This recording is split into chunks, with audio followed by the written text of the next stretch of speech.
This program features live coverage of an African safari and may include animal kills and carcasses. Viewer discretion is advised. Jambo, a warm welcome to you in the Masai Mara of Kenya. We have hippos swimming in this beautiful Mara River. Welcome aboard to your very own safari, live from the African wilderness.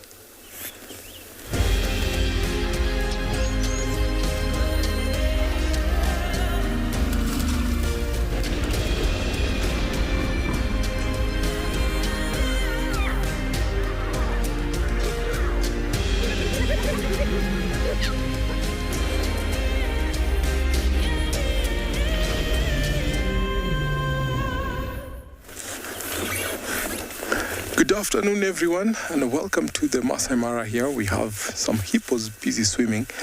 My name is Tim, and behind camera we have Big James. It's that time of the year when we're almost receiving some rains, and soon these water levels here at the Mara River will soon begin to rise up. So remember, we're coming to you live, #WildEarth, for your question and comments. For kids, you can send our questions to kidsquestion@wildearth.tv, and on the YouTube comment section at FC. Please send us your comments and questions. We'll always be ready to answer them. What a very beautiful scene here. Those hippos are enjoying this weather and enjoying the water there. Sometimes becomes very, very difficult for this, because when the water levels go down like it's happening now, they all congregate in one spot, and sometimes that can be very, very vicious for the youngsters and also the young bulls that are not tolerated by the dominant bulls.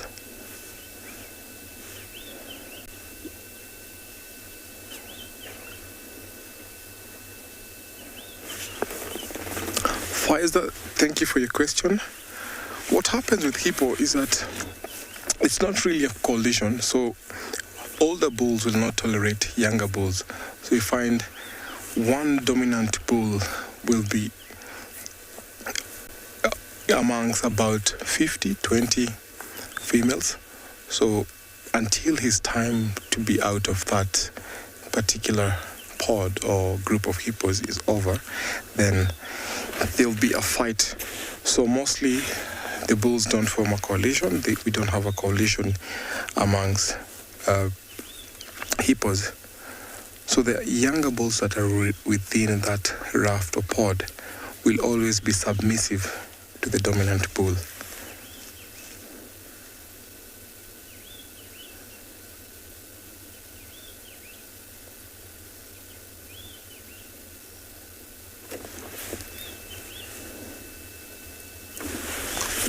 I can see that's a happy family there.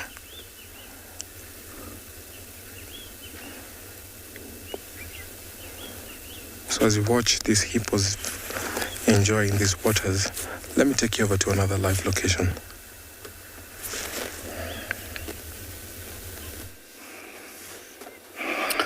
Jambo, everyone. A lovely afternoon. Welcome to my side of the Mara Triangle, Masai Mara.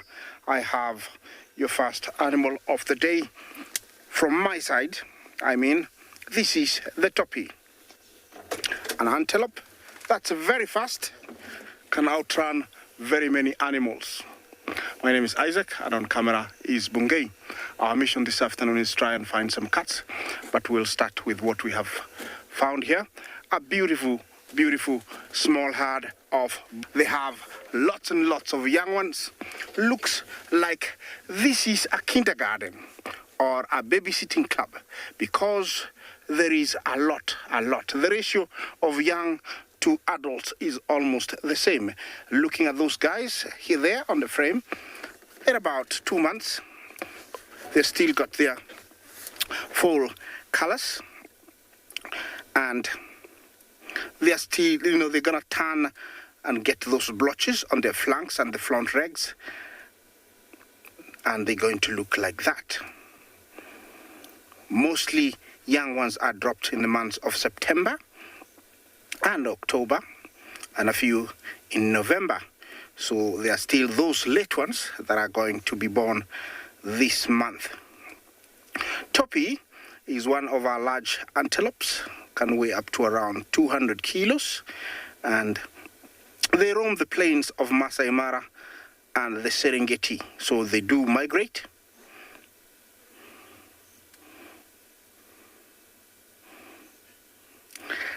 Is that Gabon? Gabon, I don't know if I got your name right. They live for around 12 to 18 years. Dab on, thank you, cute name. They live for around 12 to 18 years. That one heading away looks very, very pregnant, ready to drop its calf.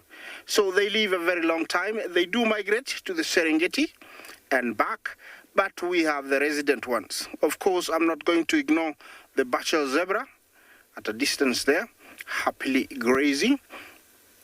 The topis mainly feed on grass and small shoots on the ground. It's not a water-dependent animal. It can go for a few days without drinking. So every about 3-4 days, it needs a drink. See those ones there? I would say they are ready to drop their calves anytime. These are the late ones. They mated late, so they are going to give birth late.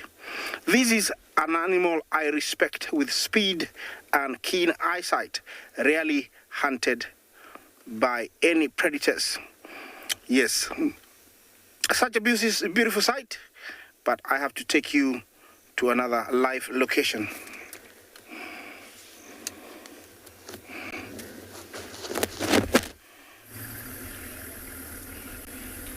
So warm welcome to and Beyond in Ngala.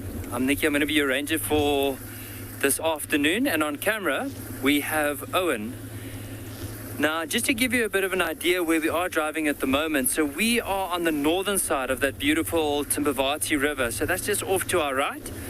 And what we've seen is earlier on this morning there were reports of a leopard somewhere in this area, and the tracks that we saw were coming down towards this area here. Now you'll see it's still nice and open, but as we carry on with this road and we get closer towards another side of the river, the trees start becoming quite large, and that's where we're going to look. Also here, I mean, the leopard could be anywhere here, but that's where we last had the tracks. So we're going to go all the way there, and then hopefully be able to see some leopard this afternoon.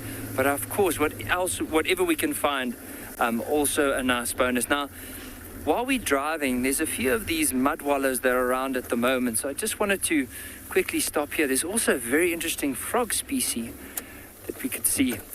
Now, just imagine in the heat of the day how animals like buffalo, maybe elephants, can come down, and the buffalo come and lay down here in the water, and the elephants come and splash them. But look at the very top of this tree. You'll notice there's a very interesting, it looks like a foam ball. Now that is made by the southern foam nest frog, and what it will do is when the males and the females mate, they secrete this very sticky substance, and then it's frothed up by the female and the male, and the eggs are then laid inside that foam nest. And as soon as the youngsters then develop, they drop into the water. And it does have quite a bit of benefits because it's a very, it forms like a protective layer so that the eggs at least won't dry because of the sun. And also it keeps them out of the water for longer, avoiding the risk with other predators. So it's just helping to increase their survival. But just looking around, see if there's any other interesting things we might see around here. Even like the odd occasion you'll find water coming down to roll down in the mud and then move. You can see here there were some elephants that came earlier. See those big tracks in the mud from elephants.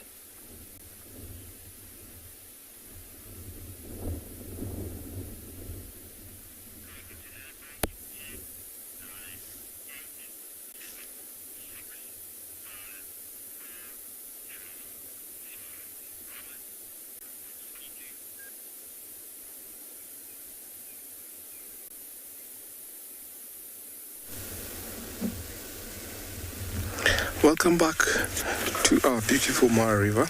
I can see the water levels, actually not quite sure, but increasing slowly because it seems like it's been raining upstream. Our November rains, our short rains are here, which always last for about 4 to 5 weeks, which is very, very nice. At that corner there, I can see a hippo family there. Could be young bulls trying to tussle or wrestle.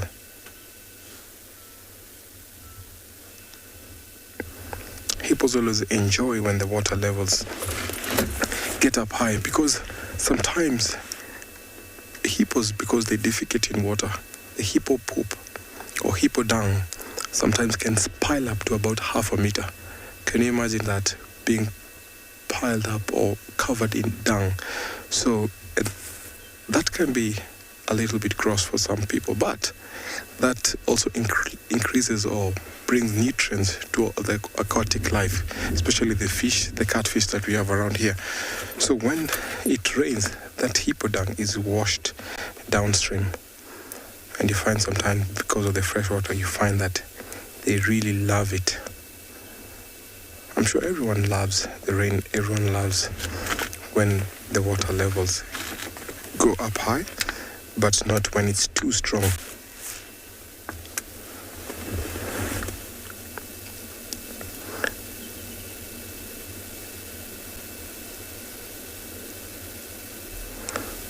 Like I once said, this area can be is always controlled by one big bull.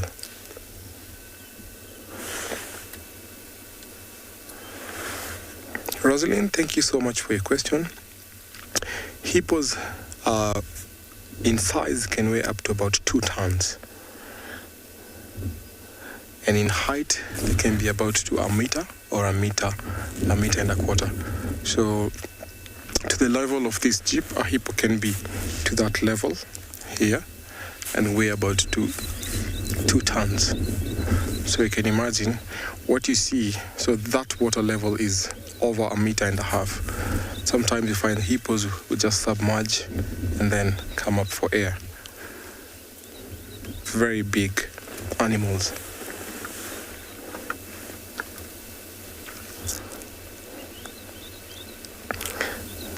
This area is always controlled by one dominant bull who covers sometimes even 4 or 5 kilometer stretch.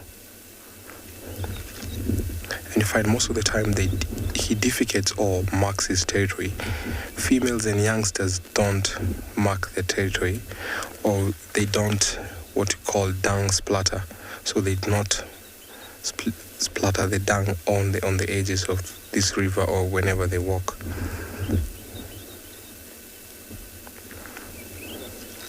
It's always very nice watching hippos as they enjoy the waters. You can see their little ears and eyes popping up in for air and then going submerged.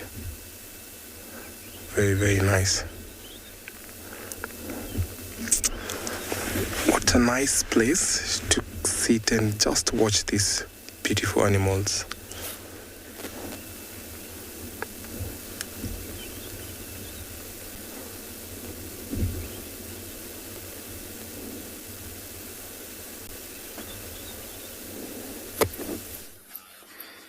Good afternoon, everyone, and welcome to Djuma Private Game Reserve. We're sitting here in the Mulwati with our resident spotted eagle owl. Mrs. Wig. Sadly, we've still not got a view of the chick, which is not ideal, but at least if we sit here, we may get a small view.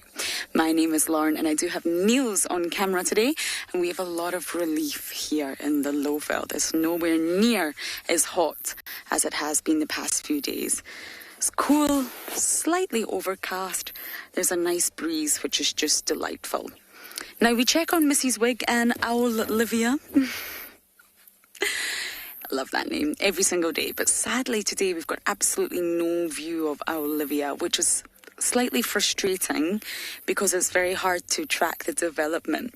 It's rapid development in these spotted eagle owls, and they change on a daily basis. So I do have my daily sketch, which I'll come to in just a bit, but it would be really, really good if we could see the chick, and then at least we would be able to say, okay, it's possibly around this age mark, possibly around this age mark, but right now we don't have a single view.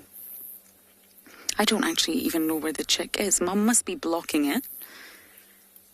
The protective mum that Mrs. Wig is.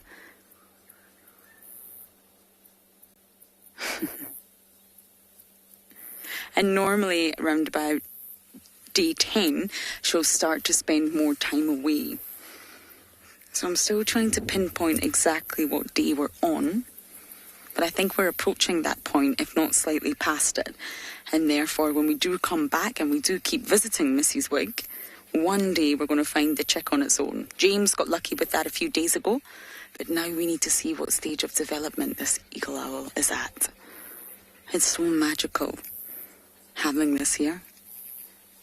And I'm also beginning to wonder if the Juma clan of hyenas have moved dens. I cannot see any signs of them. Urination, bones, feces anywhere around the den anymore. So I think today is the perfect day, because it's not too hot, to do a den check.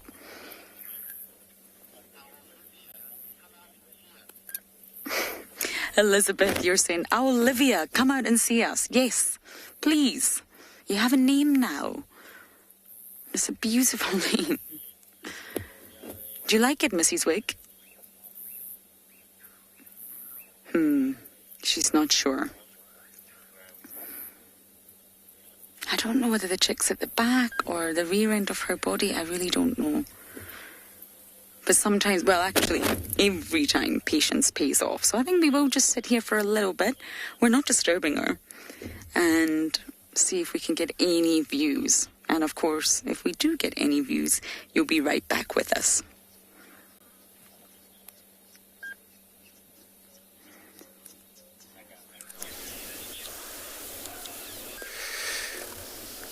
Good afternoon, everyone. Welcome aboard to your very own live safari from the African wilderness here in Juma Private Game Reserve this afternoon. Kind of like a pretty great weather conditions. Temperature sitting on 24 degrees, 84 Fahrenheit. What a beautiful sighting. We visit the position of Talamba. As you can see, Talamba is the name of a leopard, sitting in the middle of the thicket, which doesn't look like she's going to go anywhere right now. My name is Andrew. On camera, I have Gerd this afternoon. So we're going to be taking you for the daily drive for the past few hours. We came to this very position of Talamba since she was seen this morning around here. And we look around where she had a kill. A baby impala still hanging up in a tree where we can't take you through right now because then it's out of reach. We actually slightly far distance from where that kill is. But yeah, she hasn't eaten anything there since like it was this morning. She's probably going to store there. Well, it's quite a little shade of marula is green around here. I don't think it's going to get any rotten soon. But nothing open, so it's safe. Nothing else going to smell that in terms of bird of prey or hyena or scavengers. So she done very good in that. But what I heard from her, and looks like they left her in this thicket here. When we look in that tree, we don't see her, but we could see the kill is still hanging up. And I thought that, she's gone. She won't return. And then we actually doubted to come into this position here where they left her, because then if she hadn't eaten in that, I thought maybe she would be pushing on another hunt again. But it's probably that she had eaten before she killed that impalas. Well, it's a baby impala. She could maybe done it more for the last past hours before she get into that one.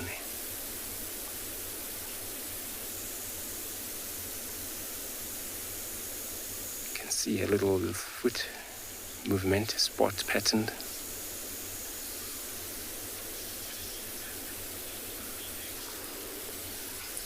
So I and Gerrit, we're going to stick in this position, see what this leopard going to do for us.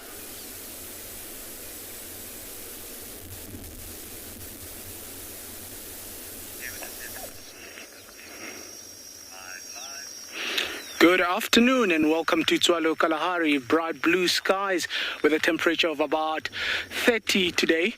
We are at the watering hole and I've been looking around here. There's some tracks of what looks like there's been lions, and that's what we're going to be following on from here. We thought they would be drinking. Behind the camera there we've got Dave doing a very excellent job. So guys, let's try find these guys. I don't think they'll be too far because it would be activity from this morning that they came through, walked here. It looks like a female that might be with cubs, and these cubs are about 8 months, I would say. It's not the tiny cubs of the Southern Pride that we usually go after. So I think it's that female with the cubs that are about 8 months. So we're gonna stick in this area, look around, and hopefully we come right. They should be under a shade wherever we find them, maybe dozing off for the afternoon. And they could actually come back and come drink before they actually start doing anything for the afternoon. So with that thought, I'm going to love and leave you and send you off to another beautiful property in Africa.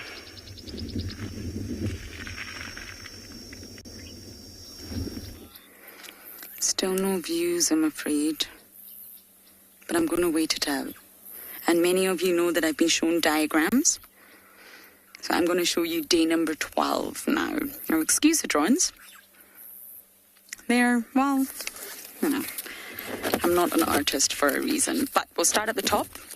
So this is day number 12, and I'm not completely convinced we're at day number 12 yet, and this is what I want to check. If any of you saw the sighting with James, the chick is still very much, it's upright now, but it's not standing on its own 2 feet. It's very much squatting. So it's managing to hold its spine upright and balance the head, because the head is disproportionately large, but it's not standing. And they say by day 12, it should be standing on its own 2 feet here. So although it will still spend most of its waking moments squatting, absolutely, it can stand in a fully upright position. However, when they sleep, they still assume pretty helpless positions. So this is a squatting position here, Niels. And once it really can get its balance right, it will start to perform wing exercises, because of course the wings are crucial in a bird, if not the most important thing, and therefore you'll start to see it moving its wings like this, and again standing upright on its own 2 feet. I'm just not convinced our chick is at that stage yet, and this is what I really, really want to see. So I think if I sit here for long enough, as I mentioned, that will happen. Hopefully, fingers crossed, we'll get to see whether it is 12 days old, younger, or older. So I think maybe a stake out here is going to be worth it. Of course, the owls roost during the day anyway. But I just wonder if when it gets a little bit cooler, Mum will leave and then the chick will be completely exposed and we'll get to see it. So I think that's exactly what we're going to do. We're going to sit here and sit with our fingers crossed, hoping that the chick comes out.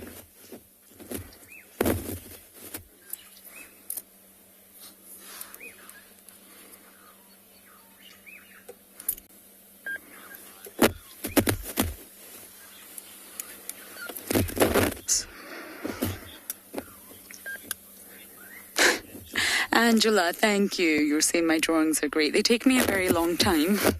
Consumes a large part of my day. But I just think because I don't physically have the book in my possession, I just think it's a really nice way by a wonderful man who actually had a chick and he was raising it.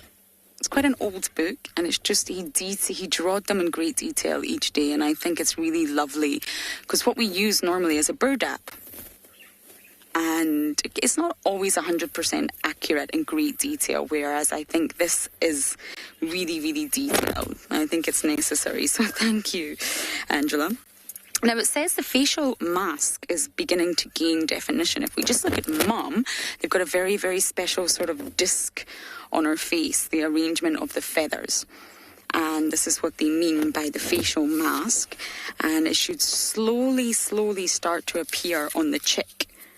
Now, obviously not in the way that they sort of, you can see on Mum, but it will slowly start to appear, making it look more and more like an adult as time goes on. So again, that's another thing that I really want to look for, see if that facial disc is making an appearance.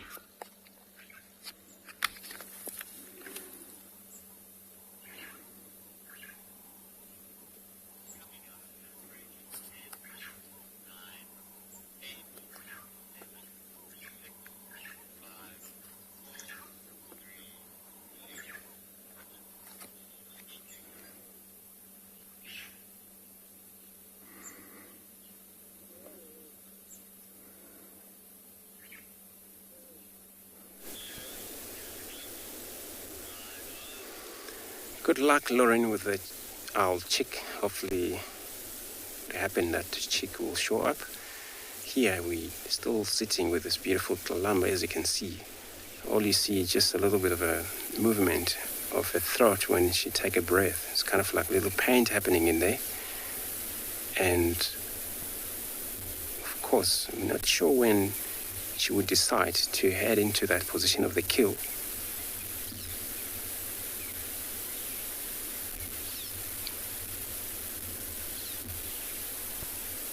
And sometimes I know it's going to be very much surprising, witnessing kind of a kill like that, since it happened this morning and nothing's been eaten.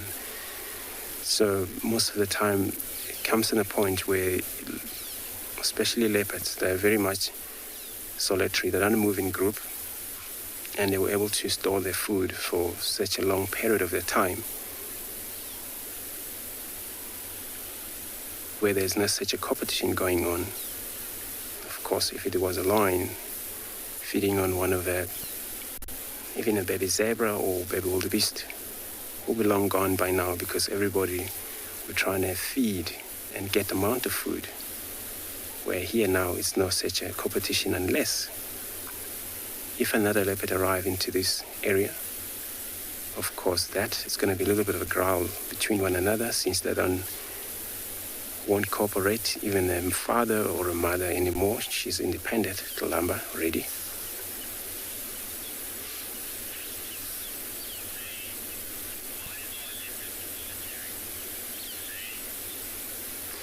Zay, good afternoon. Welcome to your beautiful show. So you want to know why leopards are solitary? I think most of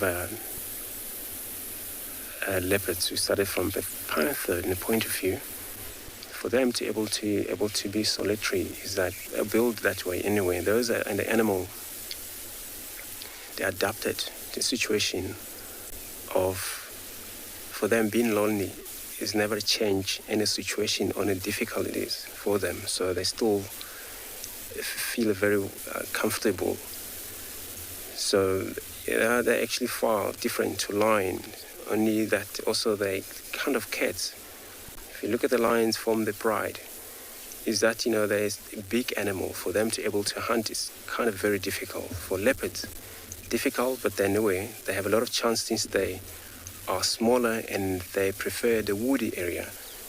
And the thing for them to be a solitary, I would put that way, where they always find in a very thicket, find it a lot easier for them to able to hunt for their own. Where lions, you find them in the open, but they're way too big. Cats, they won't do much of a action when it comes to the hunt as these leopards do. And that's where we see them hunting in the old pride. Even in a small open area. For these lions, you find they take so much time, they're trying to surround the game. But even though you find that sometimes they kill less, even in a group, because for them being so big animals, they come visible sometimes, depending on the vegetation, where they hunt that prey from. If it's too much shorter grasses, of course, advantage for them to be able to kill, it can be very poor. So we're going to take another moment looking at this cat. Eventually we're going to return back to that tree, see what is happening in that kill.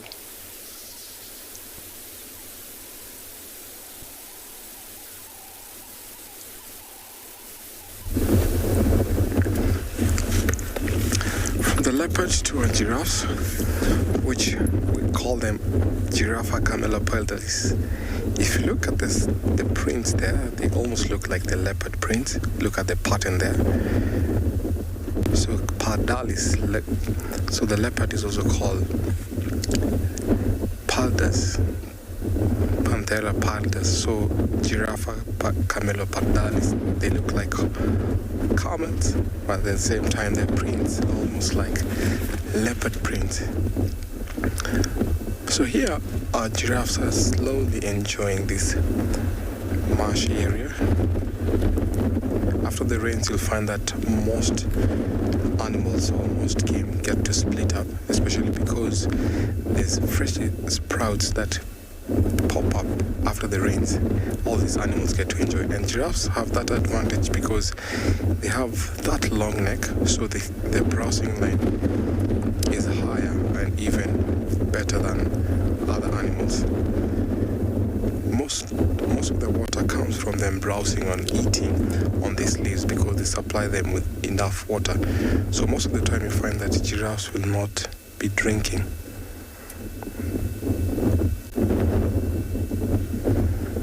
So in the late afternoon you find that giraffes will always be resting.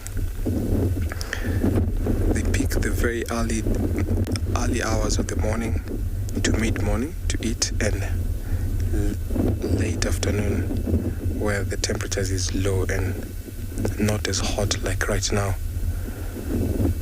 So at this point, maybe they're taking intervals to sleep. You find that at least every 4 minutes they'll be sleeping, but they always sleep standing. They don't lock their legs, or knees rather, like the horses, but they always be standing like this to take a rest. Because most of these animals are preyed upon by predators, so they don't fall asleep compared to predators like hyenas, lions, and even leopard. So they always worry of predators, and you find that they only take small time to rest.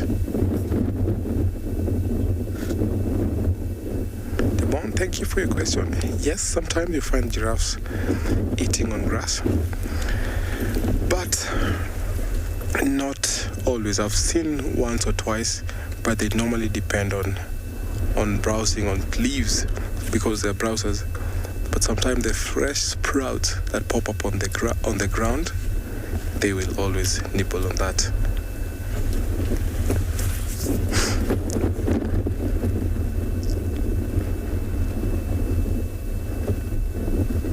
We have herons. They're all taking time to rest, sunning there. I think they've had enough of food this day, but some of them are actually fishing.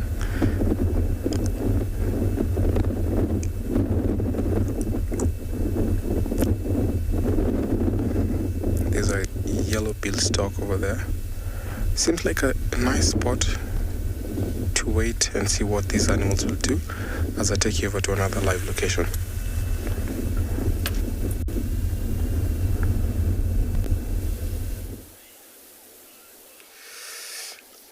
Good idea there, to wait around there. Hopefully something showed up. So we decided to come to this position of this Columbus kill, right up in this tree here. Since we mentioned that, looks like nothing. She didn't actually touch much on this carcass since she managed to host it up in this tree. There's a baby impala you can see. But from this position, all you see is a head and the legs. we check from the other side as well. The visual is not great, but you can see they still haven't been eaten. Usually you would see a lot of blood or red meat show up. Hair would be disturbed. You know, when they eat, they pluck the fur off before they get into skin and meat itself.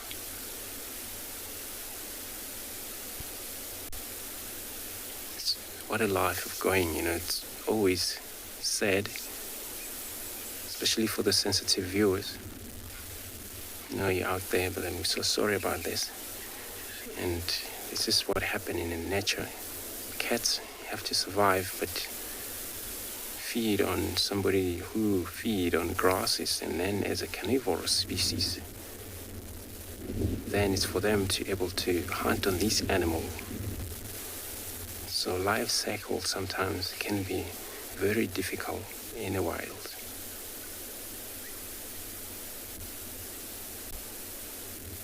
It was a small impala anyway.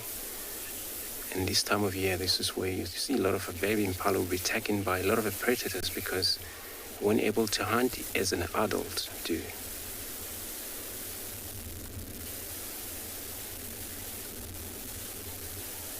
And then when it's welled, put it up safely. I don't think it's going to, even the wind blow, I don't think that carcass is going to fall anyway. And she's just sitting there keeping an eye on it to see if it's an approach or a hyena or anyone else.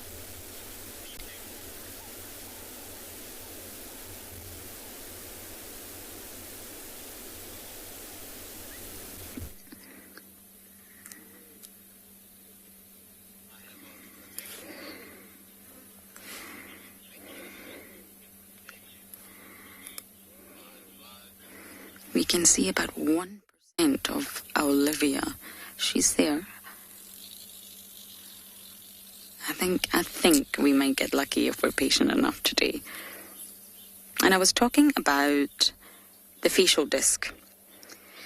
And what that actually is, I think if we looked at Mom, we'll be able to look at her facial disc. Although owls have exceptional binocular vision, they actually don't really have better eyes than humans, because we both see in the same spectrum of light, but their eyes are sort of designed to construct brighter images for low light conditions. Humans are not specialized in low light conditions whatsoever. But as well as having great eyesight, they also have fantastic hearing. And that's why they're such sharp, acute hunters. So the facial disc, the ears are attached on each side of the facial disc. In each side of Mum's little disc, you see that dark line, lies an ear, believe it or not. And they can detect an extraordinary range of sounds. And that facial disc sort of acts like, they call it a parabola, to focus the sounds into the eardrums. So it's obviously just the feathers, it's the arrangement of feathers, but they're designed in such a way to channel all of these sounds into these eardrums that we obviously can't see right now. And that's exactly why they have facial discs. It's not so pronounced in a spotted eagle owl as it is, say, a barn owl, but it's still got the same function. So we're going to sit tight and continue to hope for movement.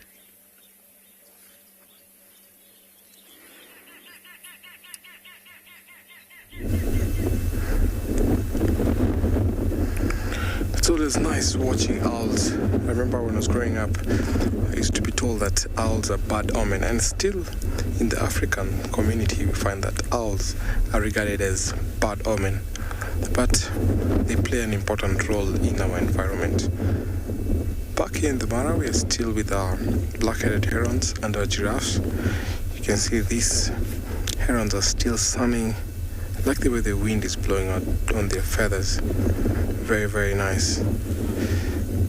Despite being here at a waterhole, herons always sometimes encountered, or you see them out in the grasslands or in the plains, where they'll prey mostly on snakes, rodents, lizards, and small eggs or maybe birds. that will be nesting on the ground.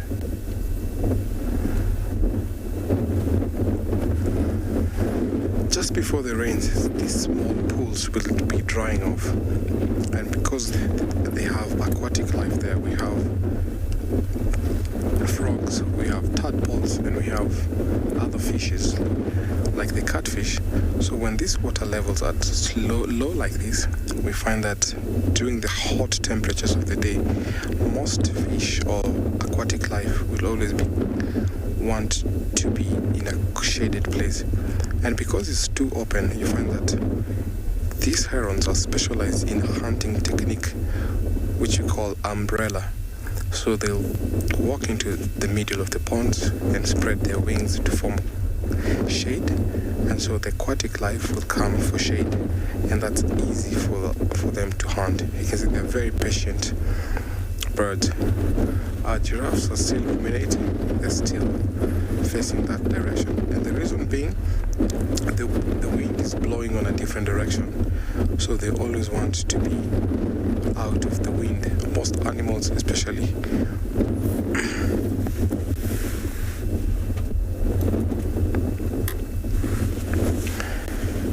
Didn't get that name quite well. So black herons are quite common. We have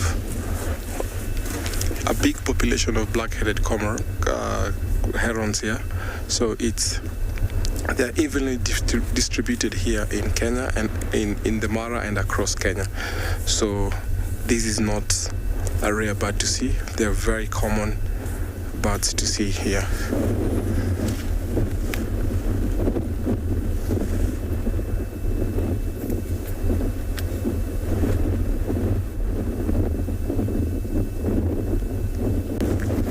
Just to add, they're common through sub-Saharan Africa, and Masai Mara falling in between the sub-Saharan Africa.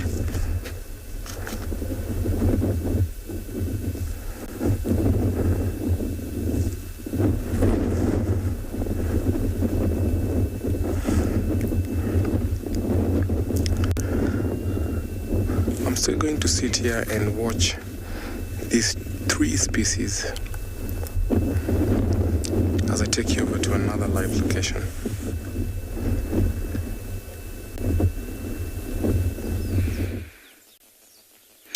Beautiful to see some bird activity at watering holes. It's often one of the best spots to just sit and wait for animals to come to you.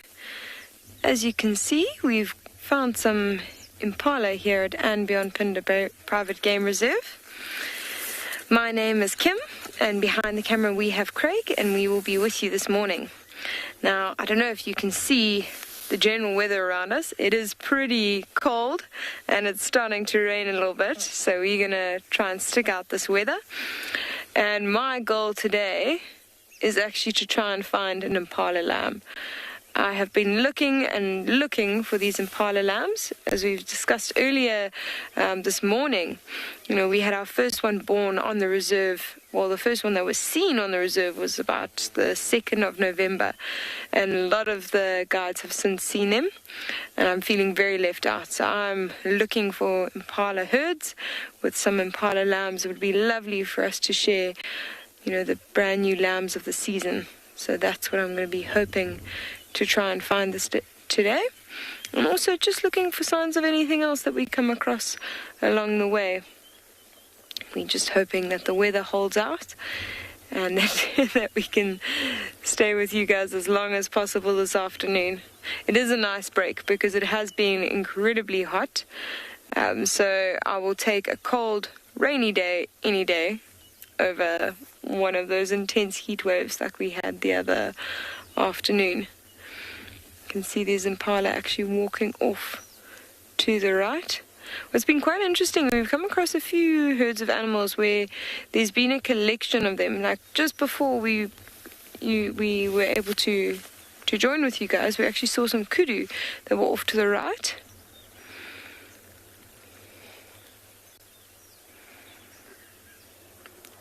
Rachi, yes, impalas will feed on knobthorn trees. They are both browsers and grazers. So anything really that that is at the correct height for them, provided the knobthorn is not too high that they cannot reach the leaves. They will most certainly feed on it. We have very few knobthorn trees on Phinda. I think that's more a tree that you'll find more often in the low veld. So these impala that we're looking at most likely not have a lot of knobthorn trees in their diet for that exact reason. And right now, I think with the grass being quite lovely and luscious and green, it's most likely going to make up a large amount of their diet. But they will browse and graze as they continue. And they're not going to favor one or the other. So it's quite interesting is that you can see that there's a lot of tree cover around them. Now, we often find impala right out in the open areas. You know, they do rely very heavily on their sense of sight to spot predators. They're probably one of the better senses of all the antelope. Most of the time, when we've been following predators that are stalking animals, if you see one impala amongst a group of those antelope, most likely it's the impala that's going to spot the predator first and sound the alarm. So I think what they've done is the same reason they've been sort of congregating around other animals is that this wind and rainy weather is compromising their sense of hearing and sense of smell a little bit, and even their sense of sight, because there is a bit of a haze in the air. So I think that they are sticking to the more closed areas, block out a bit of the wind, makes them a little bit more sheltered, a little bit more comfortable, and makes them feel a little bit more safe. We are going to carry on looking for other herds of impala and hopefully find an impala lamb.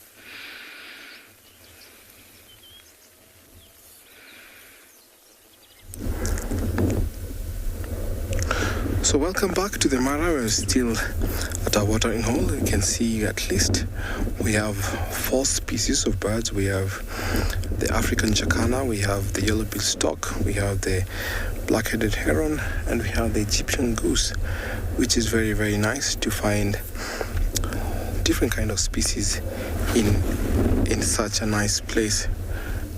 That yellow-billed stork looks like a juvenile. So most adult birds will always have white feathers. You see, the difference now here is that you can see very, very like brownish color of the yellow-billed stork. So the yellow-billed stork has a different technique of hunting for aquatic life, and mostly they rely on the senses to actually get what they're holding on, because the touch is a sense that they always use to detect or capture prey rather than by vision. So most of these other species, they'll depend mostly on vision. The black-headed heron, they use vision to see what's in the water.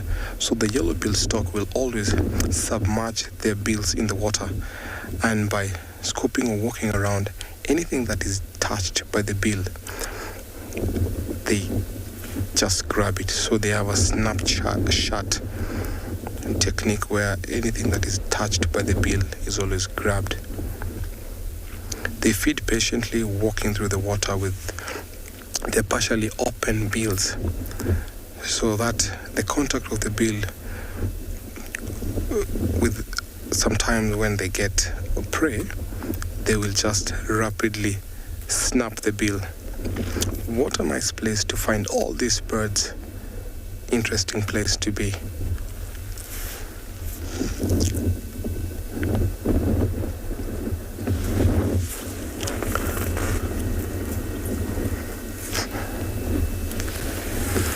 So it's a nice place to be, and the reason being we have lots of birds here. So this tells you that this is a nice place. There's food, so there's no competition whatsoever between these two species, or 3, 4.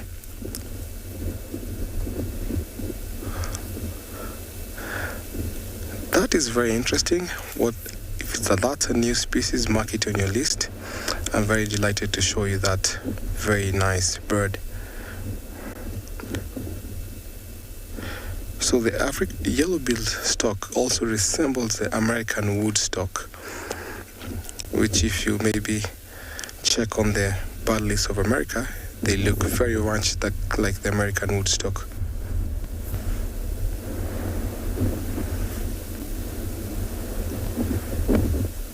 But the two species, the American woodstock and the African or the yellow-billed stork, their feeding technique is almost identical to each other.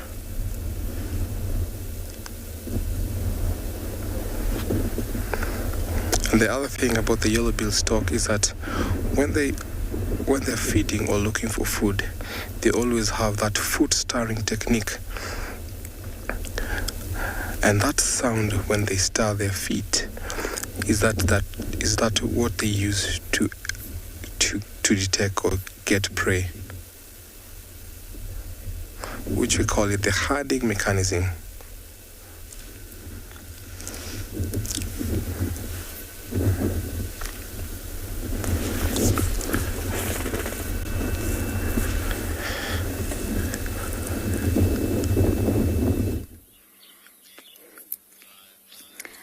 Olivia, we can see you. All of 2% of you, but we can see you.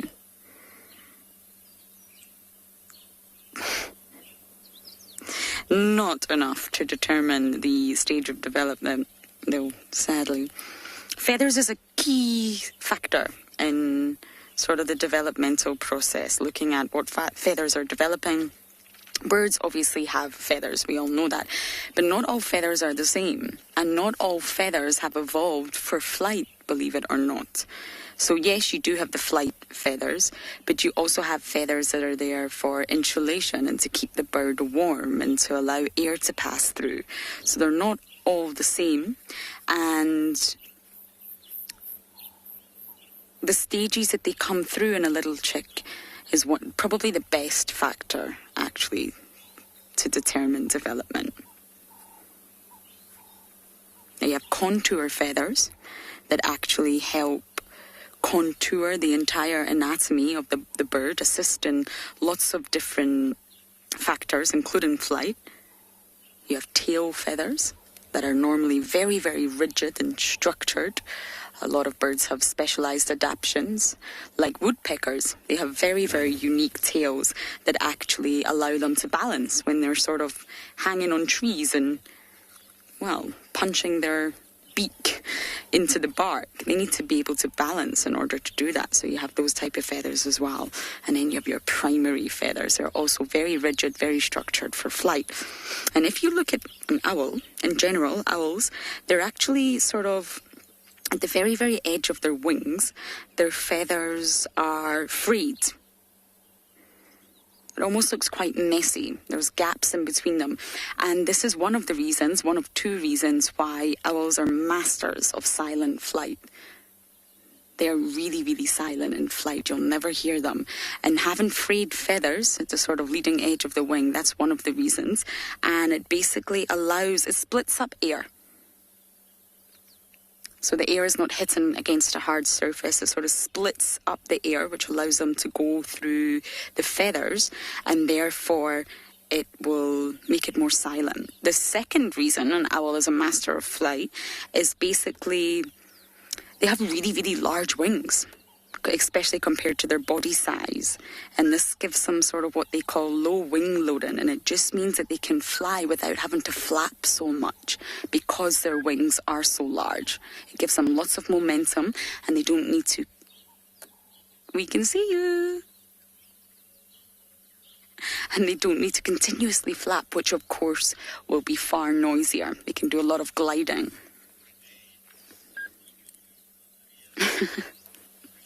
Renee, you're saying peekaboo, Olivia. Yes, I know. Please come and see us. I want to leave and look for other animals, but I also want to stay in case we get the most magical views. I keep showing you the diagrams, but the diagrams are really no use if we can't see the chick itself. So I feel just a little bit more patience. We need to sit here. We're really not disturbing them in any way.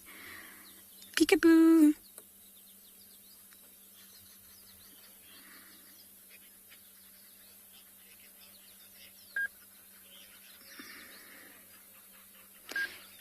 Fiona, you're asking when's something? Pooh. Defecation. Mum definitely doesn't defecate. around this area. She leaves, and I wonder if that's what she was busy doing that day that James got a gorgeous view. But as for the chick, I'm actually not sure how spotted eagle owls do it. Bird poop is very liquidy.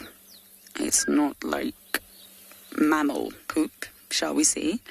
But some birds are known to actually carry poop away from the chicks in their mouth. And I don't think owls do that, but I'm actually not sure what the spotted eagle owl chick does.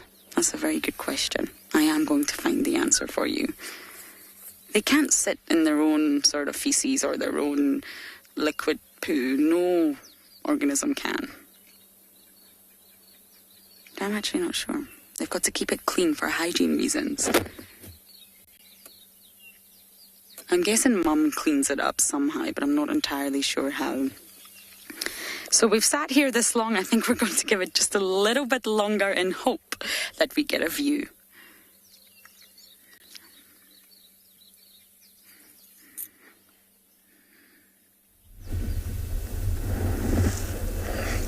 So welcome back to our same usual spot where we just continue watching these beautiful birds. You can see the black-headed heron, you can see the yellow-billed stork, but there's two yellow-billed stork there.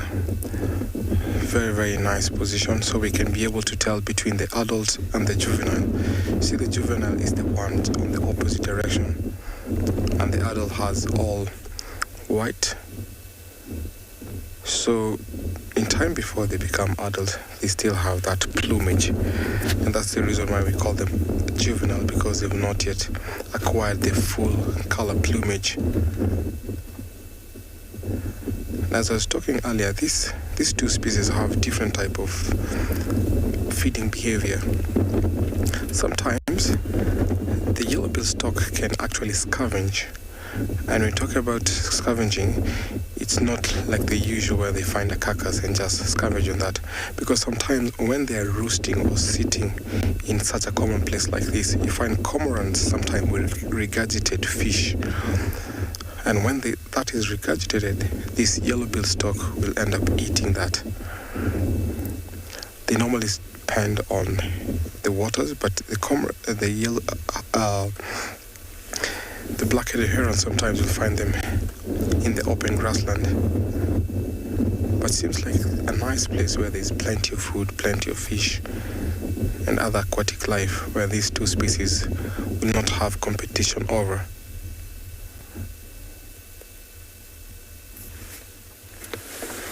Very nice spot to come watch these birds.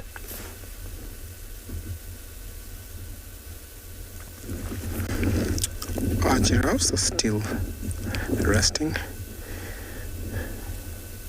Wow, that's the longest position I've seen them waiting.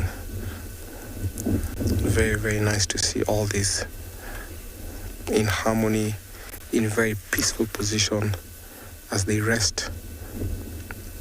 I always love sighting like this, where you get to enjoy watching different species together.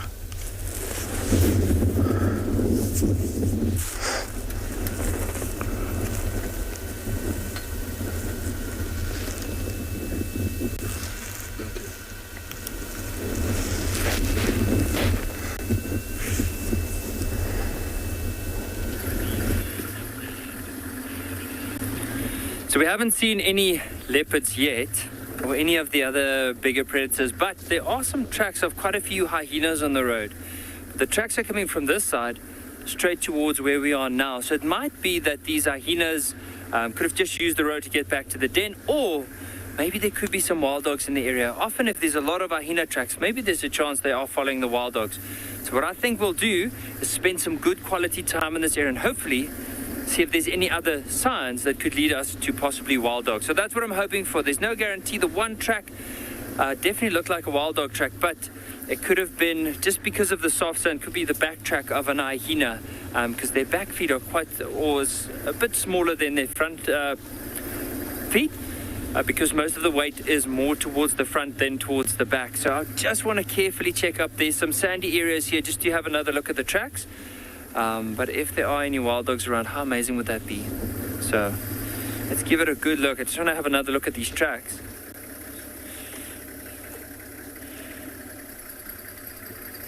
Well, it's still hard to see because of the light as well. Because it's overcast weather, you can't really see the different shadows that well. And also there was a bit of a breeze blowing, so it covers the track. So let's just carry on. Hopefully we'll see some more signs. But it is a lovely day to be doing a drive. It's not too warm, it's not too cold. The wind's also not as strong as it was this morning. Often if it's very strong, you find that the animals will move into some cover to get out of the wind.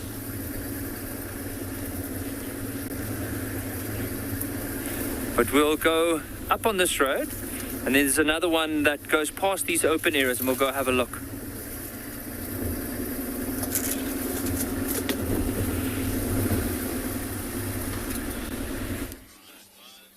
I agree, Nikki. I think everyone is relishing this cooler climate. So unfortunately, my effort of being extremely patient has not entirely paid off, but what I thought was maybe we can go and say hello to the Talamatis. They're on the move, and then come back a little bit later. I really, we've all jumped on this journey together, and I really want to get just even a short glimpse of the chick and see what stage of development it's really at. I think it's going to be really important to our understanding, but unfortunately we're not getting very lucky here.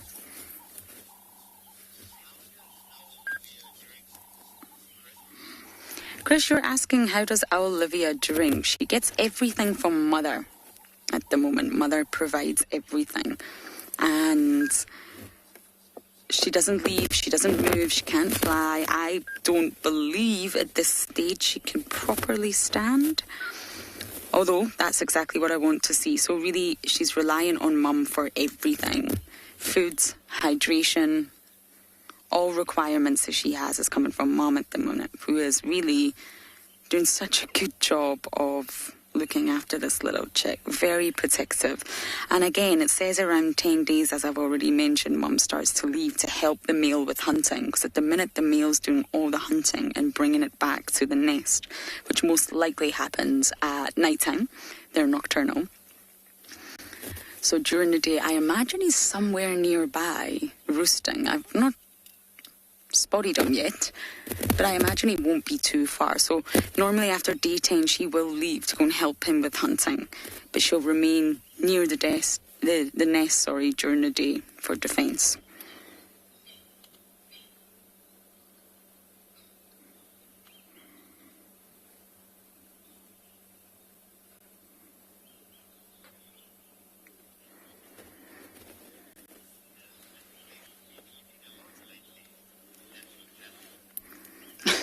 I have no idea, Sassy Cassie. I do not know. As I mentioned, they're nocturnal. So at the moment, like, the father is supplying everything, the male, and he brings it to them. So just like I mentioned, after 10 days, she goes and assists. They hunt by nighttime. They use their acute vision and their acute hearing to hunt in the darkness. And they're exceptional hunters, very fierce. So I imagine she's eating a lot, absolutely, to keep her energy levels up as well. But at this stage, I do not know. We've not witnessed it. But it would be such a lovely thing to witness. If we could just keep a little camera up here and see what really happens at the Wig House throughout the night. But yeah, she can't suffer. She can't go hungry. She can't let her energy levels drop. She can't go into deficit on that energy budget, so I imagine she is eating just fine. She's relying heavily on the male for that at this stage.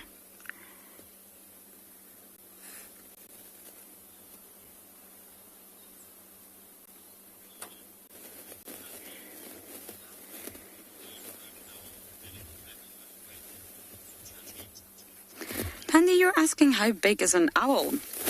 Well, there's lots of different species of owls, so I'm going to guess you're referring to this species, which is a spotted eagle owl, and they normally weigh about 700 grams, full-sized. Males and females are very, very similar, and they normally come in at 700 grams, and they sit tall at 45 centimetres. I'm really sorry, I don't know what that is in inches. I think it's 15 inches, thereabouts, give or take. So they're quite a small owl. For example, the Verreaux's eagle owl sits far taller, almost 70 centimetres, and weighs about 1.5 kilograms. It's definitely not the biggest owl, the spotted eagle owl.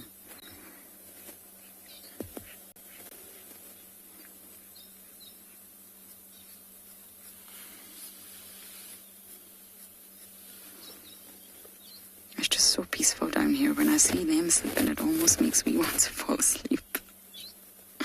But I think that's what I will do. I think I will leave them for a little bit, go and say hello to the Talamatis and come back.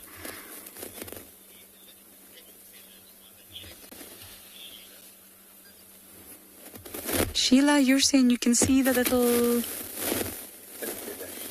pin feathers. Both Niels and I don't know exactly what that word was. One more time, Jared.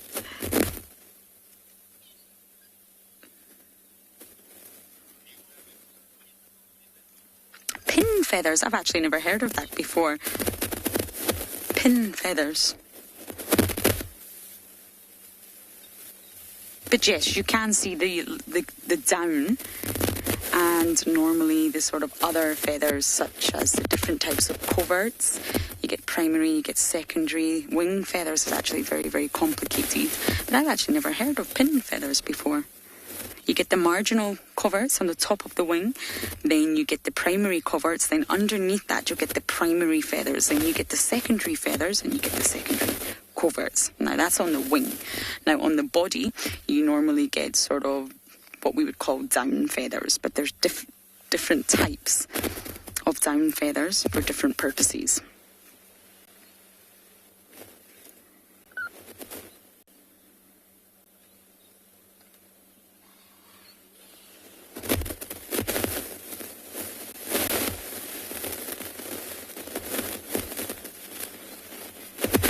So we are going to say goodbye to the Wig family right now, and then we'll come back a little bit later.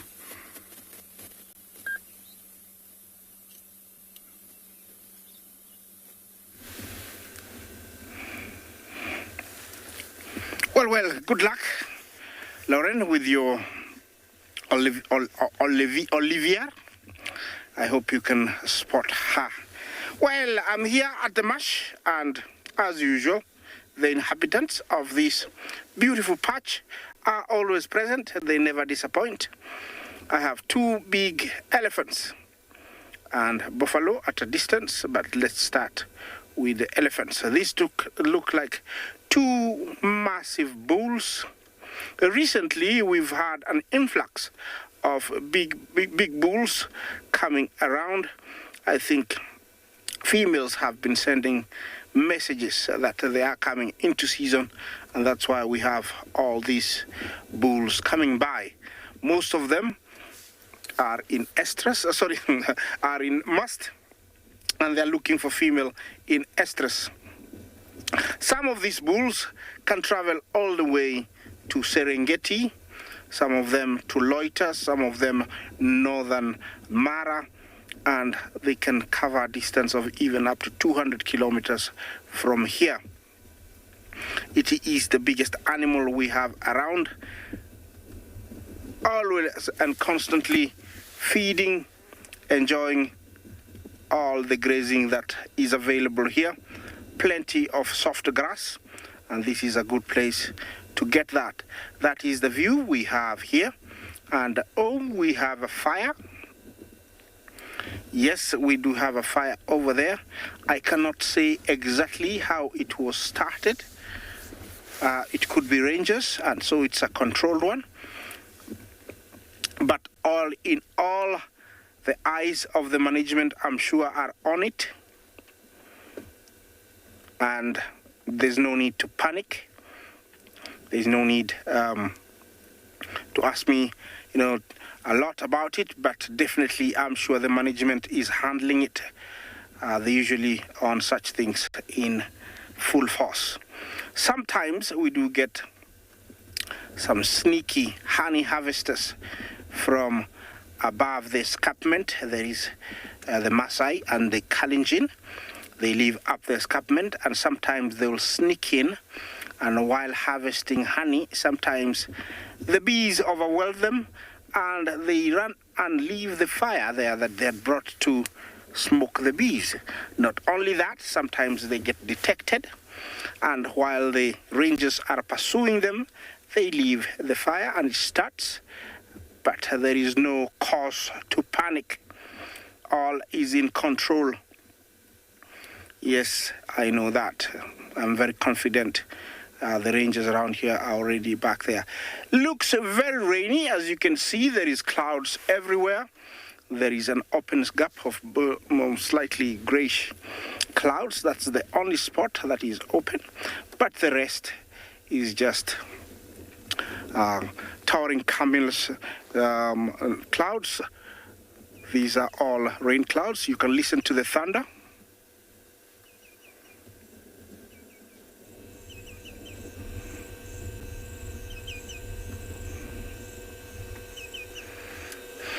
Yes, there is heavy rain brewing.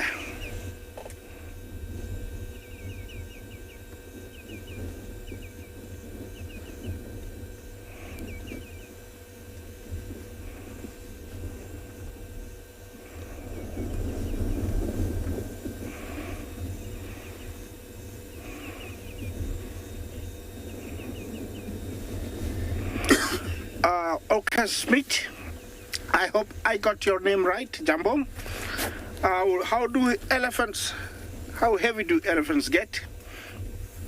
A record weight was about 6.5 tons. 6.5 tons. That's almost around 13,000 pounds. That is very heavy.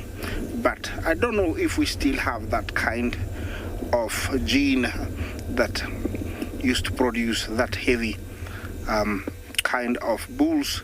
Here I would say definitely about 5.5 we do get. That's how heavy they get. Females from around 3.5 to around 4.5 kilos. Yes, that's how heavy they get. And yeah, without them the land cannot be what it is. You might think they eat a lot, but they play a very vital role making sure that the plains are kept clean from very many trees growing and thick shrubs that are not edible, paving way for huge expanses of grass for those animals that graze, and we have very many. So without elephants, this kind of plains that we have here won't be there. The guy to the left, he is very, very big. Very, very big. I would give him a good 5 tons. He's got also some very beautiful tusks.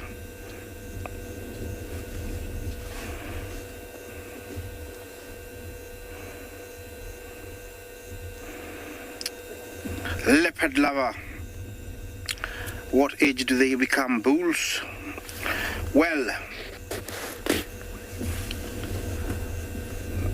I mean, you want to know maybe when they become active. I would say, they really start associating in a bachelor bull or a bachelor boys club at the age of around 7 to 15. And they might stick with the bachelor herd from 15 to around 30, but after that you might see them wandering by themselves. You can see the size difference in those two. They are both males. The one to the right, I would give him mid-20s, but the guy to the left, maybe mid-40s. That is the size different. Yes, and he's got his 5th leg out, so definitely it's a male. And he's heading out on a stroll. He's not that big, but he's going to get very big.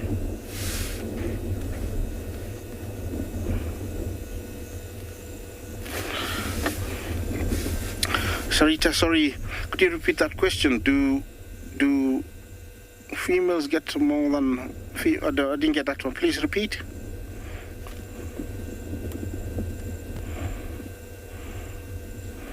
Oh, thank you for your question. Yes, males definitely weigh much more than females. I think the heaviest female recorded was around 4.5 tons. So they do weigh, males do weigh almost a ton above the females. And actually the females don't need to grow that big. Males do need, because to mate with a female, you have to be the biggest and the strongest. In this elephant world, very much like wild dogs and hyenas, it's a matriarchal society where the female chooses, leads, and also chooses who to mate with. And the biggest, the strongest, and maybe the gorgeous looking gets to mate with the females. So they are much bigger. And also size does intimidate other... Oh, he's not happy with his mate. Size also does intimidate other bulls, so that it can actually diffuse any fights. And also, to fight, they need to be very big to intimidate the others. Looks like the rain is with us, so I think we're gonna close up quite quickly. It's coming in a rush. We're gonna leave you with that frame of the elephants. As you enjoy the elephants, we'll close down.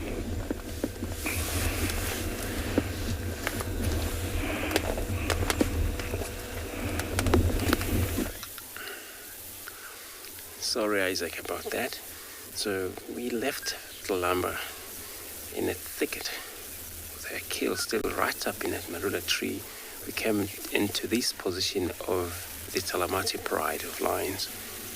And it looks like they have moved from where they were this morning, slightly southeast, which I'm sure this is all about the weather situation, which still allows them to able to do so.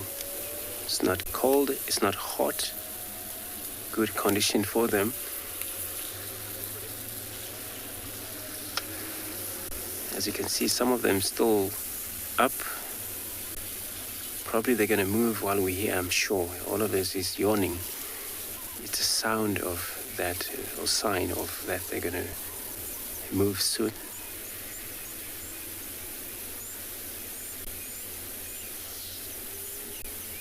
And the male is within them as well. Look at this kind of touch communication. Just going to move on.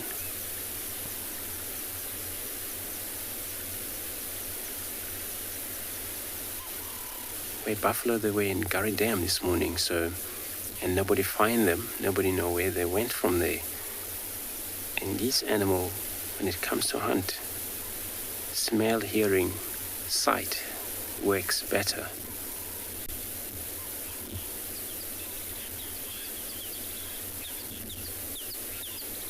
Rati, good afternoon. True, yeah, that's 100% true. Lions can scavenge from either from the same species or from leopard, from hyena, from wild dogs, and then from cheetah as well. So yeah, they scavenge like hyena does. So, but also they, of course, talk about hyena. For them to able to scavenge, it's because they're built for. And these cats that we're looking at right now, they're built for their own skill. They depend on their own skill, hunt in the pride, and they're able to bring prey, good size of prey down. But seeing single lion, or even this pride, if there is a carcass around here that is lying down or has been abandoned by other members, and there's still a lot of meat there, or still anything they can get to feed on it, they're possibly going to go onto it. finish it off.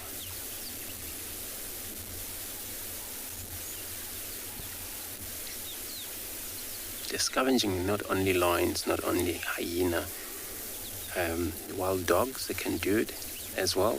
Leopard can do that as well.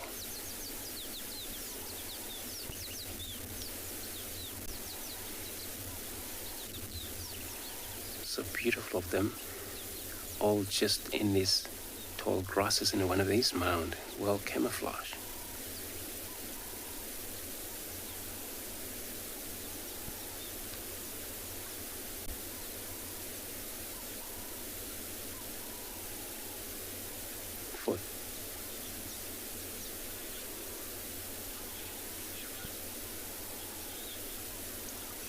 Smith, you want to know how far lions can reach in terms of a speeding.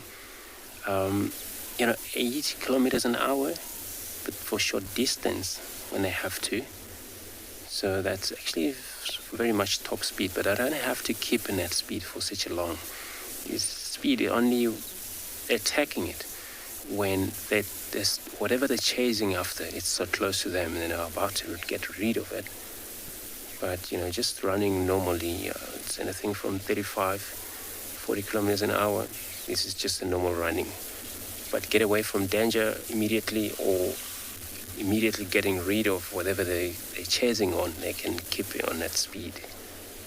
Look at these two.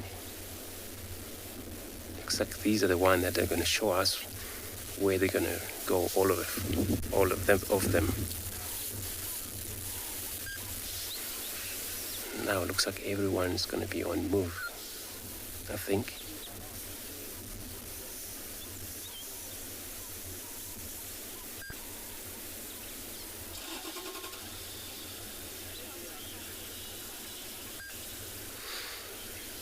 Alexandria. So it's true.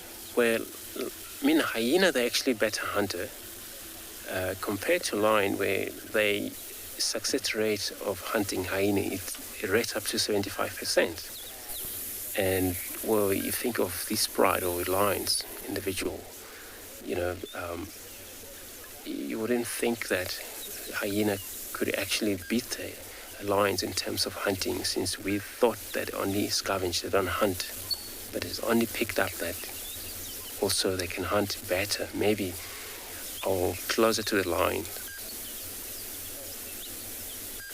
If lions were able to hunt 85% and hyena 75%, that's similarly, equally.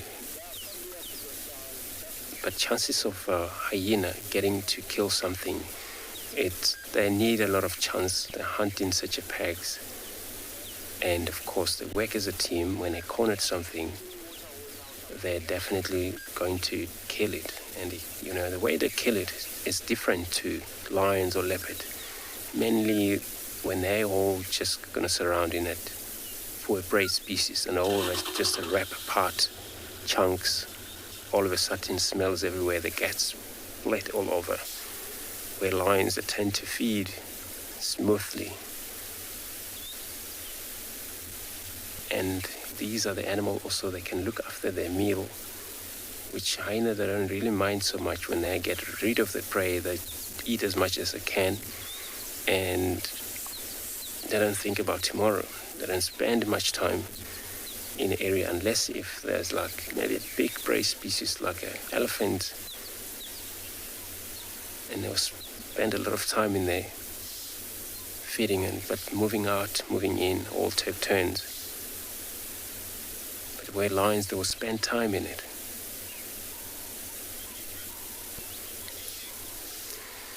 So myself and Gerd, we're going to stay in this position here, follow these lines, see what they get up to.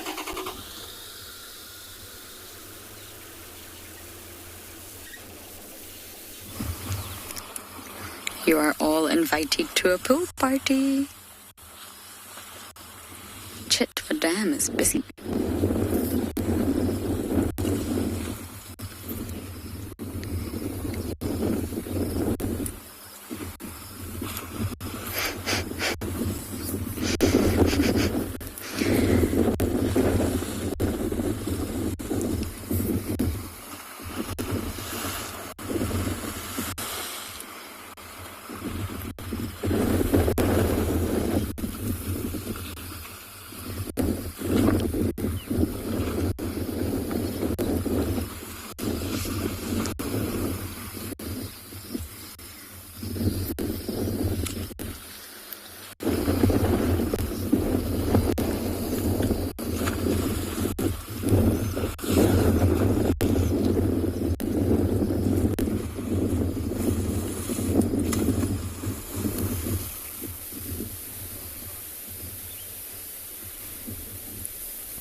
English just fantastic. I haven't seen this in quite a while, and it's really not that hot today. Their skin is probably still sizzling from the past few days. And just an update, pin feathers. I've always called them blood feathers. I had absolutely no idea they were also called pin feathers, so I can't quite remember who made that comment. I'm sorry, I'm getting old, but thank you. I learned something new today. Pin feathers sound slightly nicer than blood feathers. Blood feathers, it doesn't sound pleasant. I'll update you all on what blood feathers are in just a moment. Let's watch this.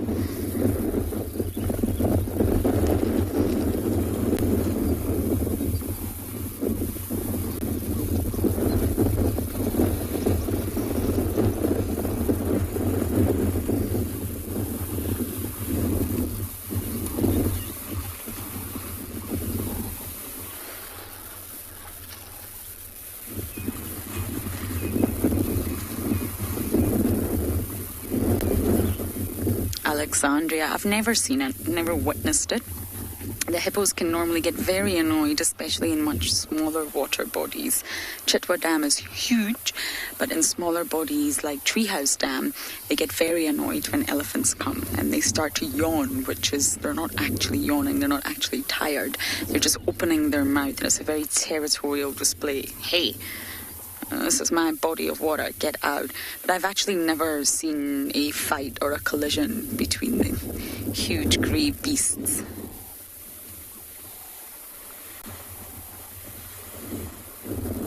Hippos get very territorial over their water, no matter what the animal. They get annoyed with the geese, they get annoyed with the elephants. But just to quickly finish the blood feathers, pin feathers, it's much nicer. So obviously birds molt feathers in order to grow new ones. And when it's a chick, they're not born with flight feathers because they can't fly. They don't need to be weighed down by rigid flight feathers because they're not going anywhere for quite a while. So it's a process.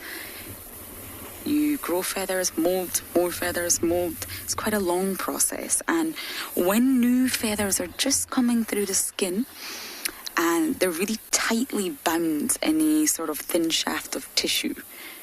Almost looks like a goose pimple at first, or a shivery pop, whatever you want to call it. And once the shaft splits open, the feather then sorts of unfurls, and then it comes out, it emerges, you can see it, and it grows to its full size. So when you see them, that's a blood feather or a pin feather. I think we're going to stick with pin feathers from now on.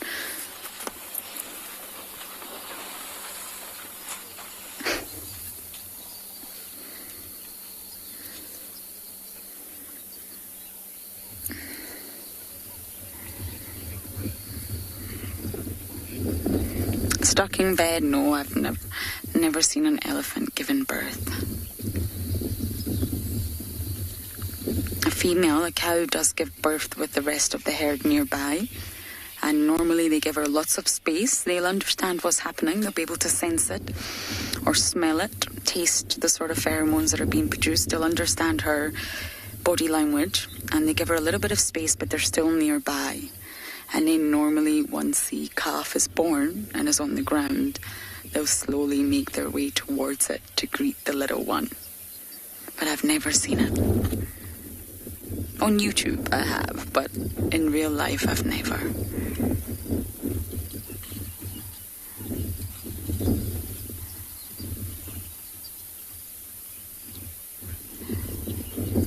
This has been so lovely. You can just see the lodge in the background. We're going to try and stick with this herd of elephants as long as we can.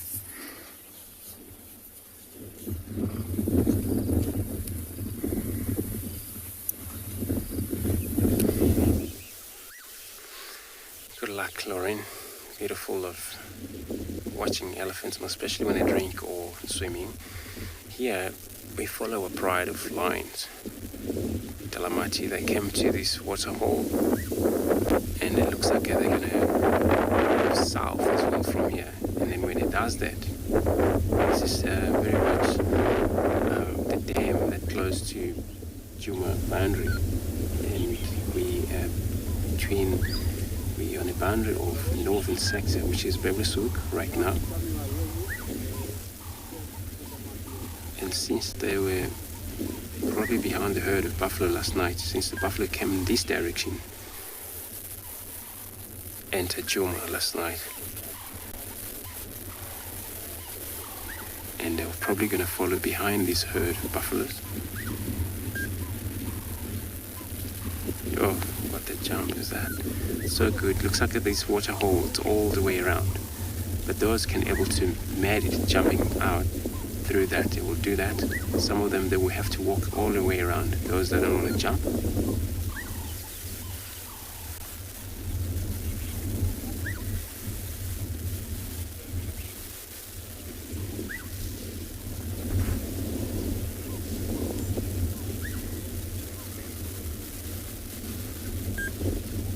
It's great weather for them. Usually when it's hot this time, they're still in the shade, which is still too hot for them. But today it's been so great. They actually started to get mobile quite early. These two, they're going to jump off.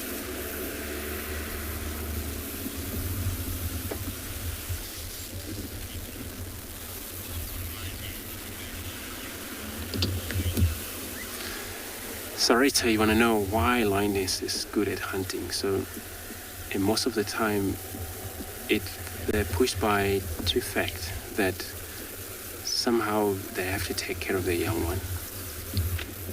Number two, they have a lot of energy than the males, and that's what makes them sometimes quite a lot of success on their hunting. They push too much on hunting, especially when they take care of their young one, and they got to make sure the young one get to eat solid food, which is meat. And for that, they need to keep on hunting. When they pride, they had the cubs. Sometimes they spend their time with them when they're not able to move with them around. This is when they're under 4 months old. The other men will go hunt. And then every time when they kill, they will one will lead back to the den, probably, lead the young one if they're in a good age of able to move to join to the kill, and they were able to join by age of 4.5 months, 4 months. From there, they started to feed on the solid meat as a young one. But they still rely on milk still. Looks like a male is going to arrive here. Male also can hunt in a coalition of males, and when they don't have a female to depend on them, they always hunt, but also a lot of scavenging as well. Just taking a drink.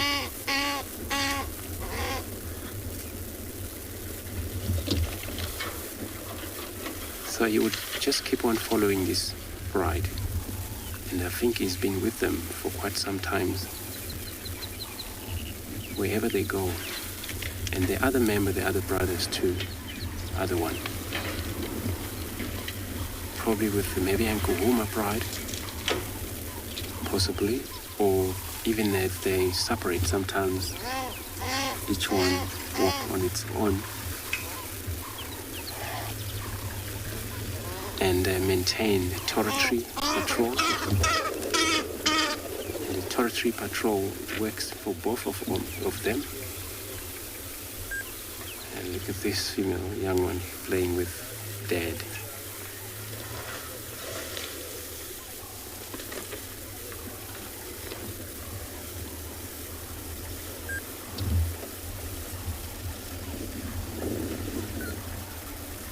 So every time when I hunt, you see here, male tend to sometimes freeze at the far back end.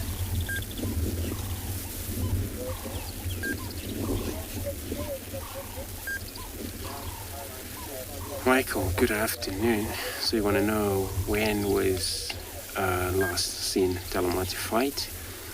Not sure if you mean fight with, another male, or when two pride meet in a boundary line. I actually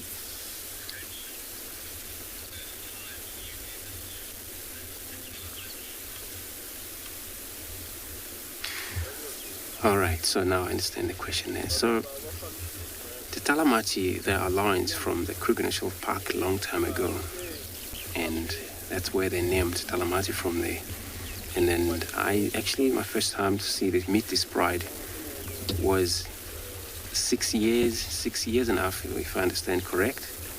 But that time, they were coming in and out of Bebelsoek and Manyalete and the Kruger Park in that eastern corner of end of a sub-ascent.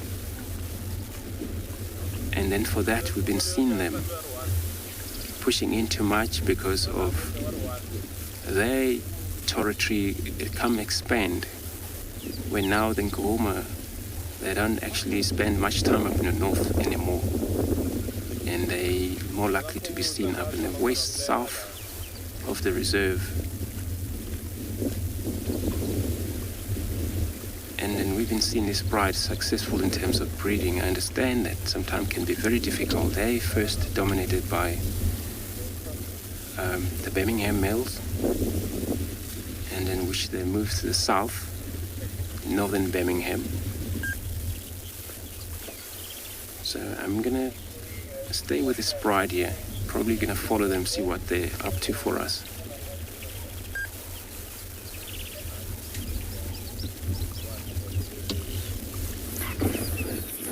We have another one in the water, having the best time.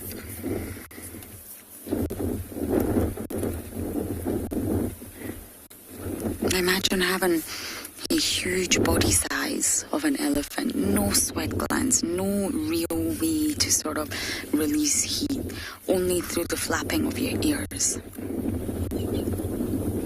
Jumping into, immersing yourself in a liquid medium like water must give a lot of relief to an elephant.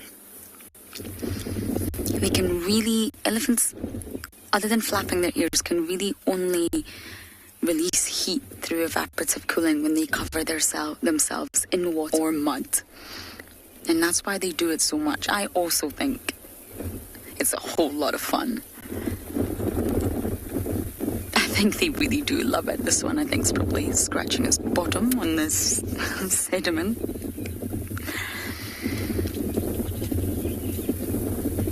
And when you see them spraying... Oh, just pushed over a tree.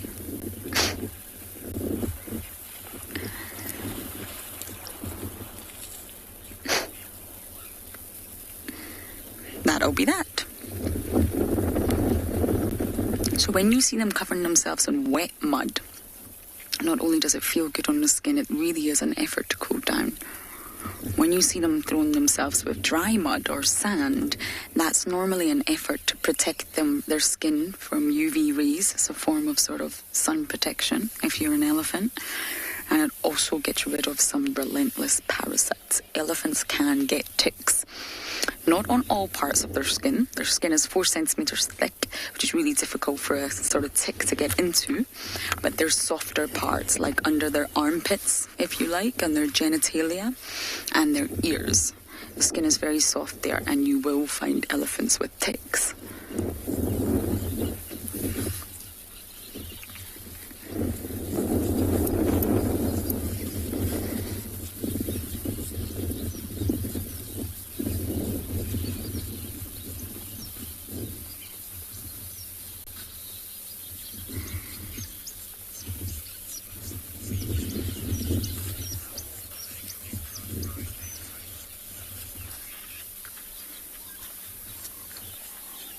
We just had a naughty little boy come by the car. Sorry, just keeping a close eye on him.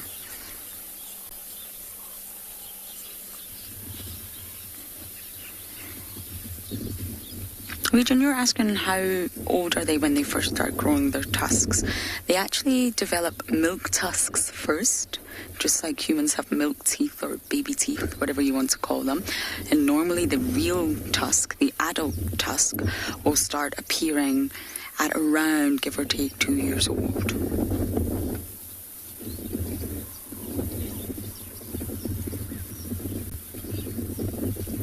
tusks are elongated incisors, and a third of the tusk is hidden inside. It's embedded in the head. We only see 2/3 of it. Once it sort of protrudes outside that fold of skin, that's when we start to see the tusks. And it never stops growing. Never stops. Only when the maybe root is damaged, or they never grow in the first place. But these elongated incisors just keep growing and keep growing. Now we have got one over here. Actually, the whole herd went this way.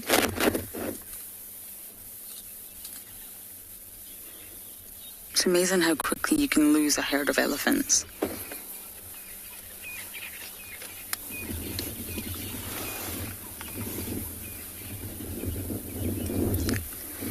And one of the tusks will be the master tusk. So whether it's left-handed or right-handed, one will be the master tusk.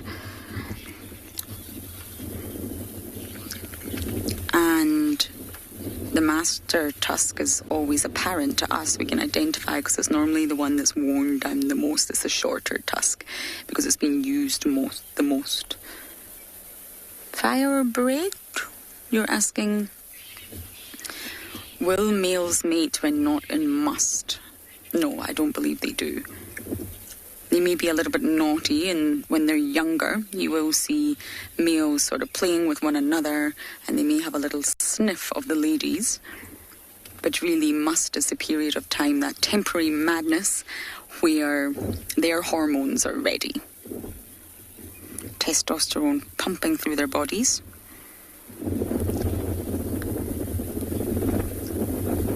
And it comes from Urdu, the language, Persian Urdu, the word must, spelled M-U-S-T-H, and it basically means, it comes from mast. Their word is mast, but it's obviously evolved into the English language as must, and it basically came from intoxicated.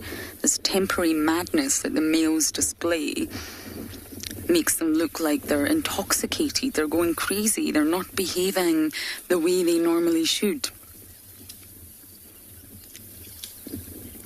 It's very similar to rutting in impala. That season, the males also go slightly crazy. It's temporary, though, and it's all to do with the hormonal changes in the body.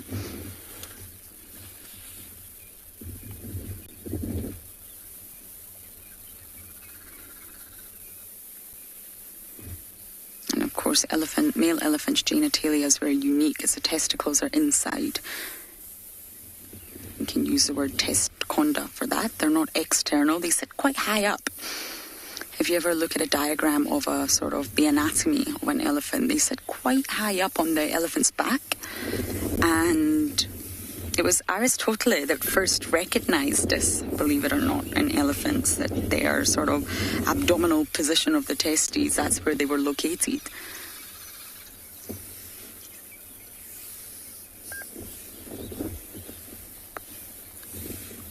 So I think we're losing this herd now. They're wandering off into the thicket.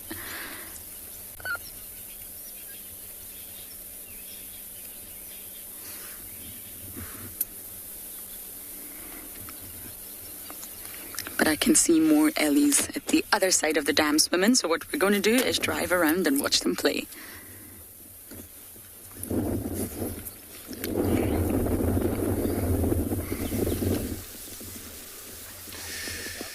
Good luck, Lauren. We're still keeping up with this pride of lions. Now they slightly close to the boundary, haven't crossed yet. But we saw where the whole herd of buffalo have crossed. Looks like they're behind a trail, buffalo trail. And they're going to keep on pushing south, I think. This is their mission right now. And where the cloud is taking places and ever there's a little wind blowing allows them to be able to push too much in that, because they have their own skills of able to downwind the prey. So the prey mustn't smell them. That's the idea when they do that.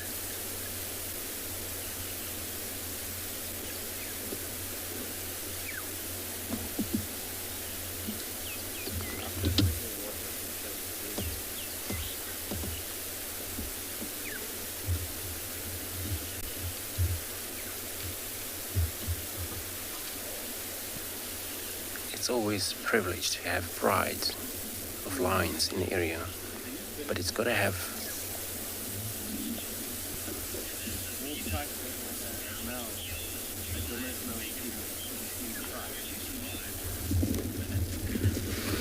Anna Santina, good afternoon. Welcome to your beautiful shore. So you want to know how many kills they have for a week in order for them to be able to survive. So survival rate in terms of hunting depend on the pride. So, they don't actually always kill, but if they're successful, they could make like 3-4 kills sometimes a week, or even more than that, or could be less, depending on the rate of the species in the area where they are. But it works better whenever you have brides of lion, and it's got to be a lot of prey species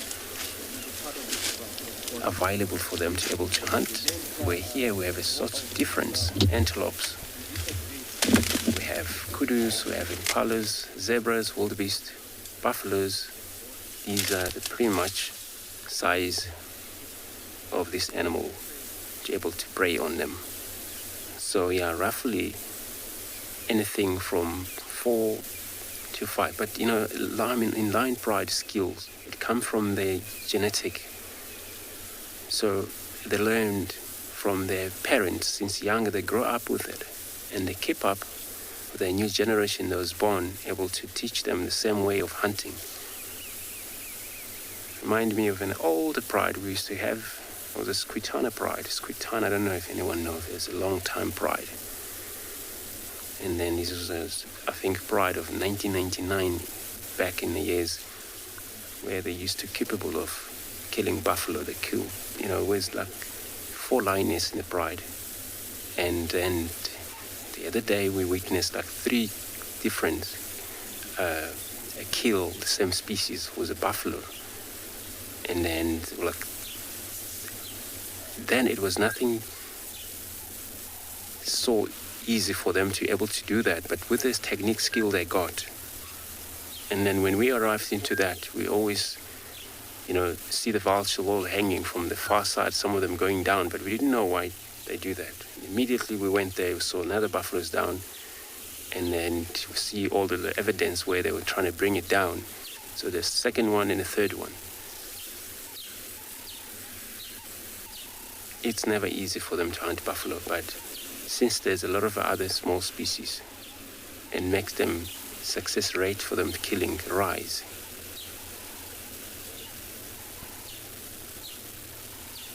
Look at this too. It's so beautiful animal.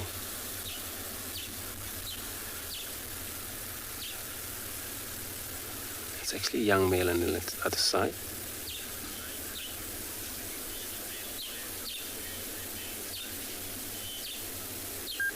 Lee, you want to know why all the males lose their mane? I think I understand that question. That I'm not sure why.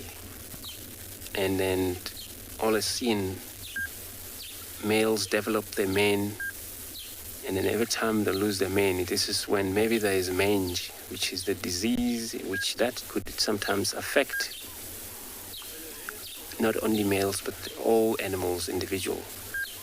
And when that disease takes place, it's actually an itchiness, where all of a sudden that animal, it's without any single hair in a coat. And that could be the reason. But they don't actually pluck it off itself.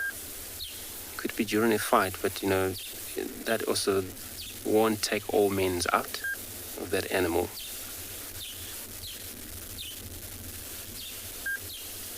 There's a young male still there. Yawn.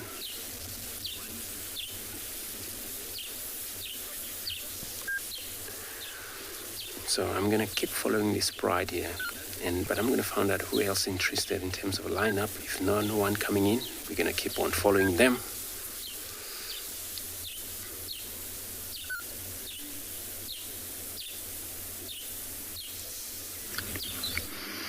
Our boys, I think there's 2 boys here, they're up to no good.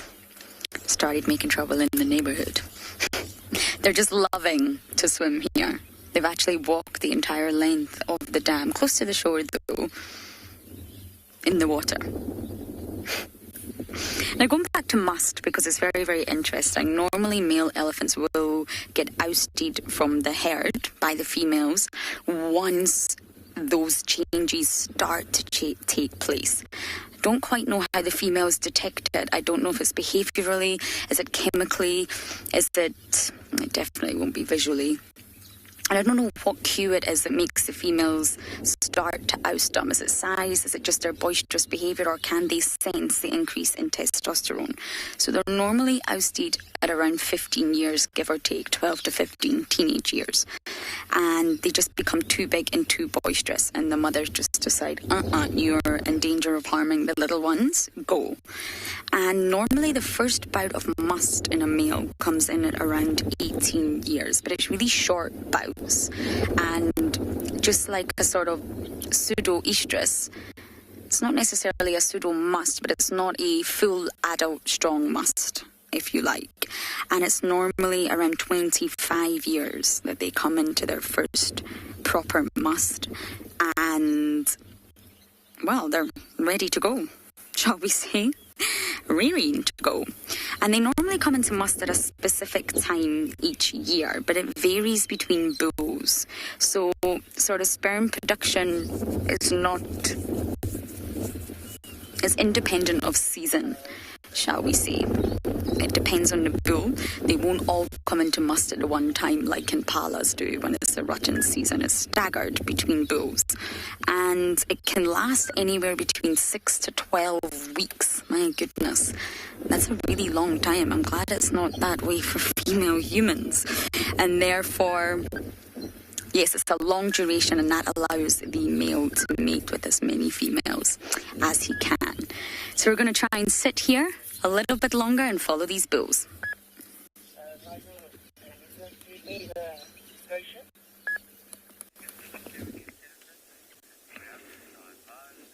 Oh wow, guys, look at that. We were just looking for lions, but we found one of the rare cats that we do find here, African wild cat.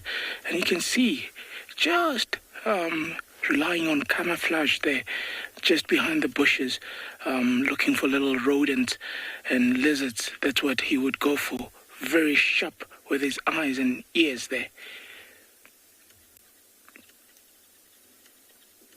Hoping we're not seeing him. It would be the size of a house cat, but these are wild, and they haven't been given any other name. They just called African wild cats.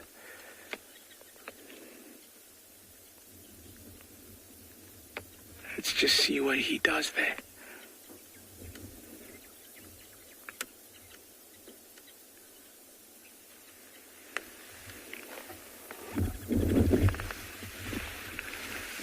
Oh, very shy. Very agile also, and quick. Very good find. We don't actually see them very often.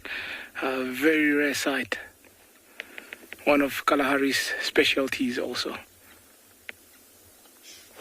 Good eyes, Dave.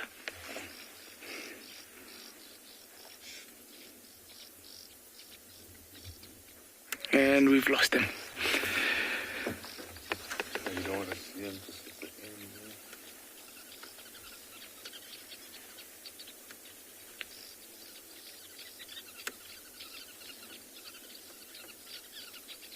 Yeah, still on the loose there.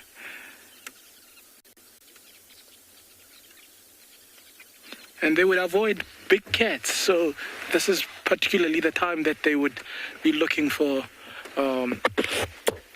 prey, just to get away from other bigger cats that would be around, things like your cheetahs and so on.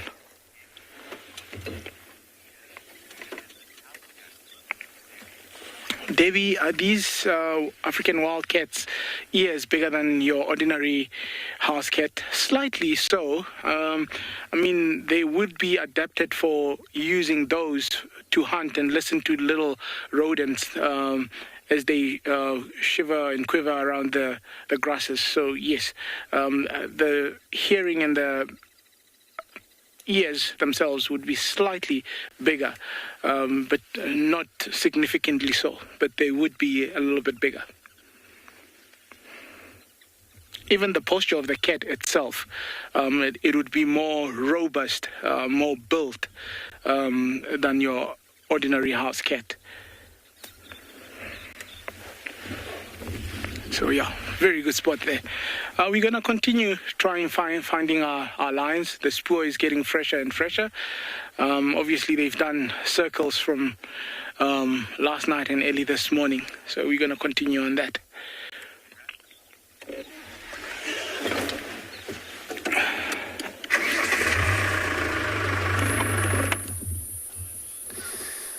Good luck, Obi.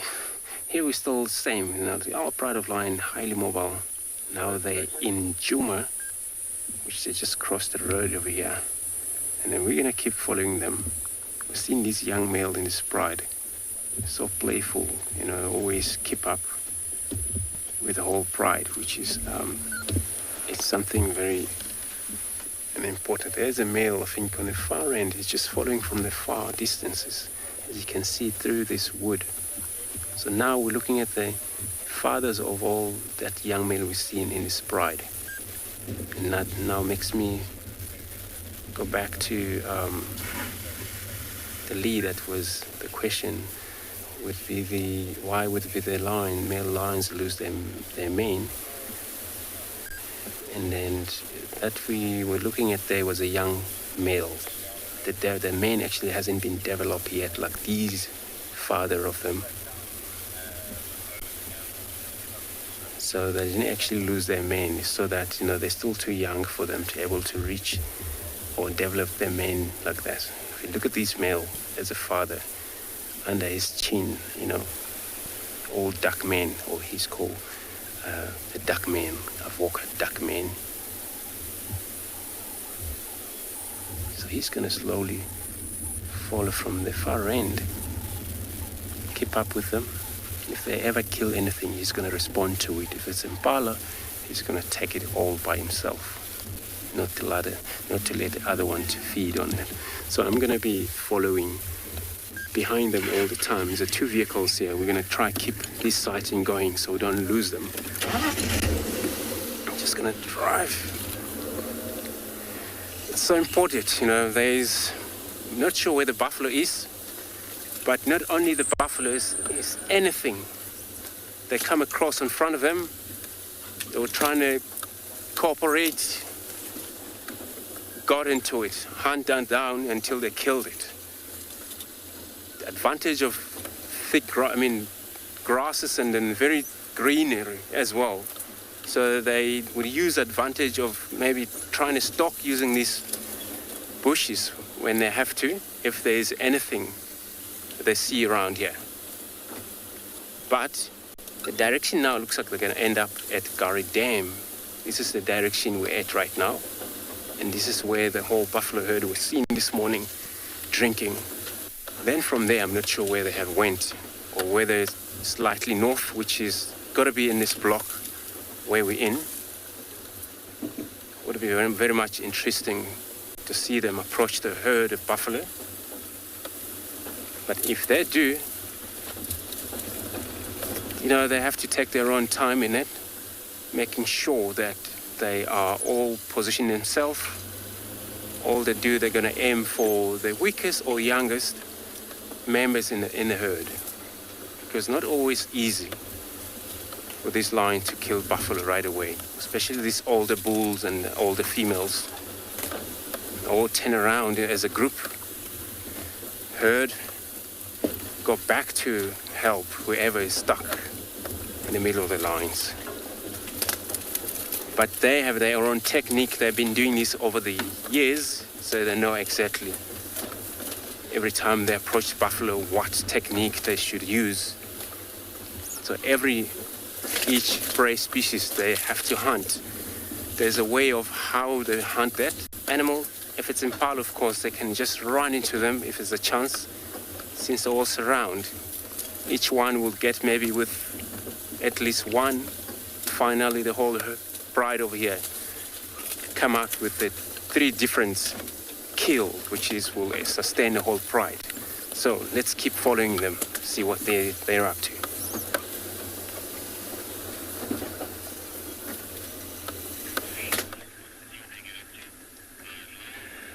So how exciting is this? So remember earlier on we said there were tracks of a leopard that was going across towards the river Narone. As they were doing a tracking session, they found this male leopard. So this looks like the young male that we refer to as the Makoti male, which is so special to see. And you can also see, like, we had a bit of a chat earlier on about how dense this area is we decided to move to. So we're hoping that we're able to get some glimpses, especially if he moves into a bit more of an open clearing.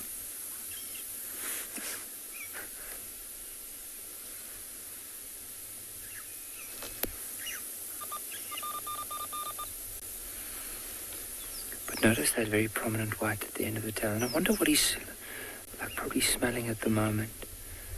Maybe there's something that moved past the area. Maybe there was, don't know, maybe a female leopard.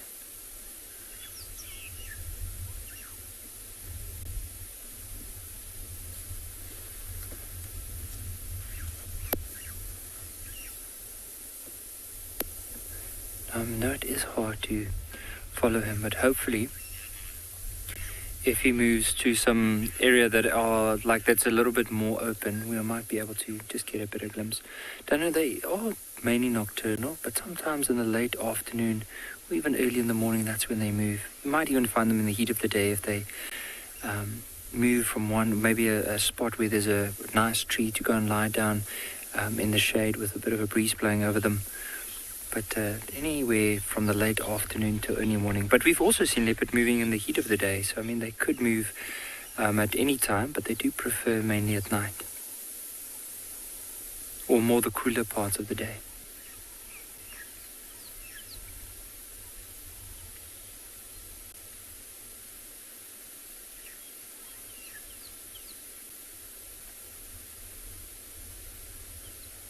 So last night we saw a male that had beautiful blue eyes. Have you noticed the color of his eyes? More of a yellowish color.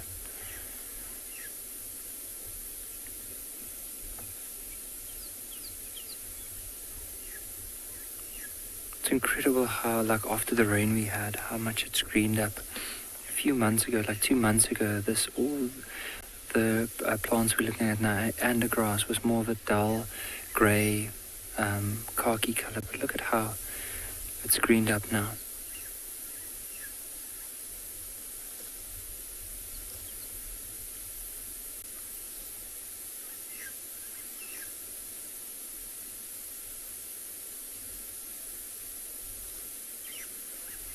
I wonder what he's smelling. There's definitely something here that's grabbed his attention.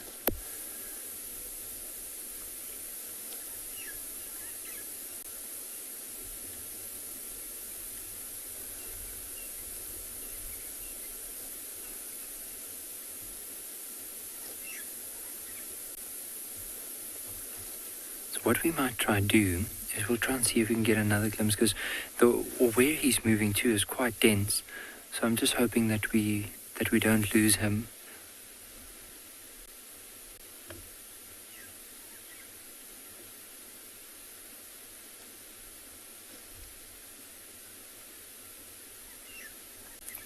Because look at that area he's moving into now.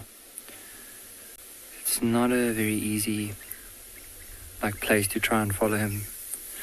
But what we can do is, once we can't see him anymore, we're going to try and see if we can get another glimpse of him.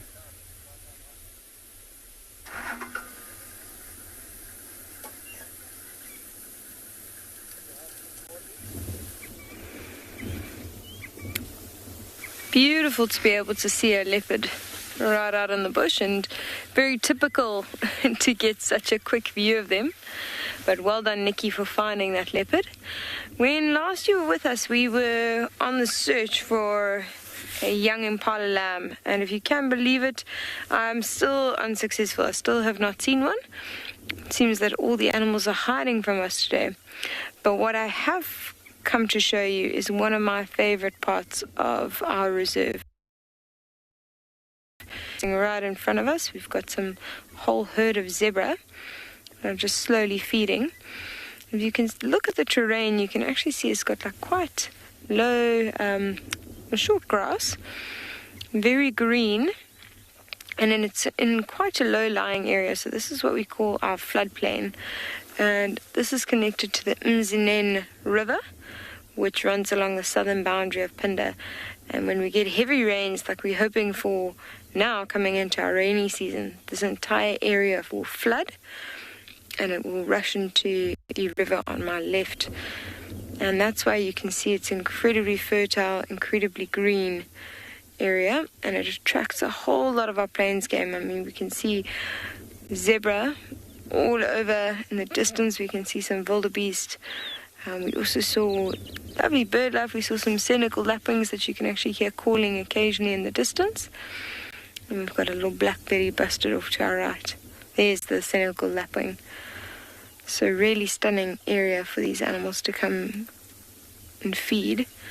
In fact, it reminds me a lot of the Masai Mara.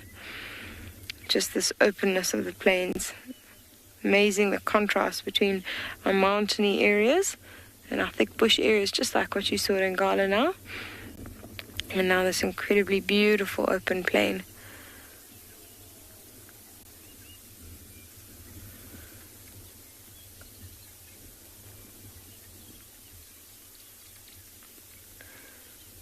I'm just going to keep quiet for a while and appreciate the sounds of the bush, because there's a lot of bird calls happening around us.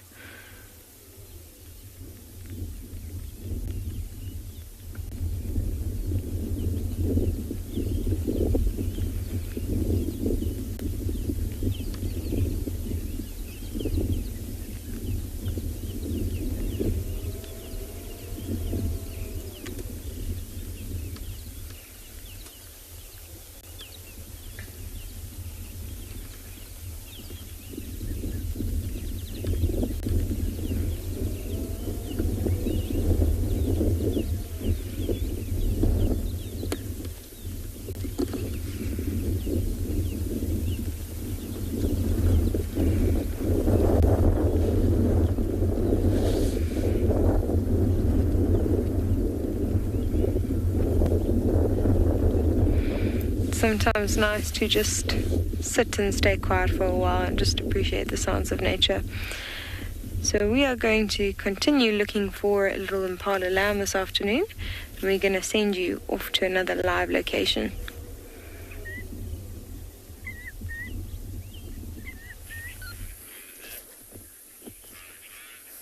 So we managed to get another view of this leopard. So he's basically decided to go in this dense area and just lie down. At least there's a nice window that we can look through to in order to see him.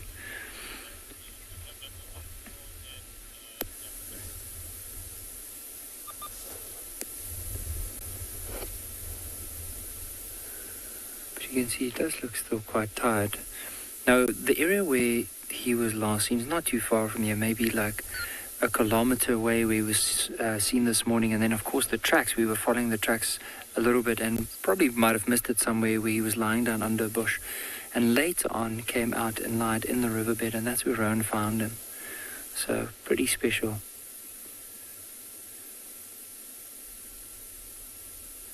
You'll notice, compared to the leopard that we saw yesterday, he's a lot lighter in color, especially around his neck, his chest, and at the side.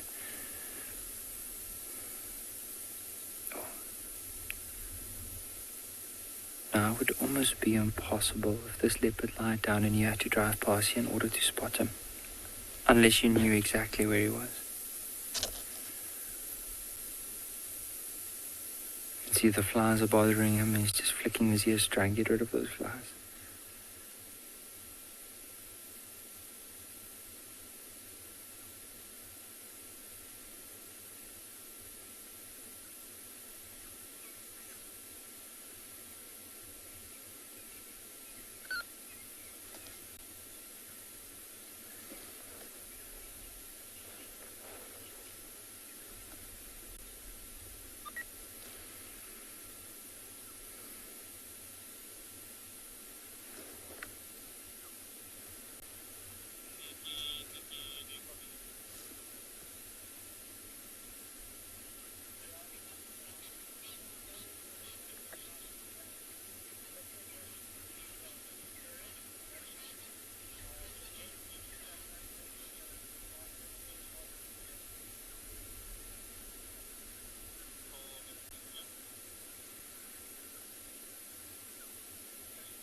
So, Vosh, with animals in particular, I'm sure they'll be able to pick up on body behavior. I mean, if an animal shows, even if we can, let's even use an example. I mean, let's say if a leopard tried to go for a young, inexperienced wildebeest, the chances are that the wildebeest might run away.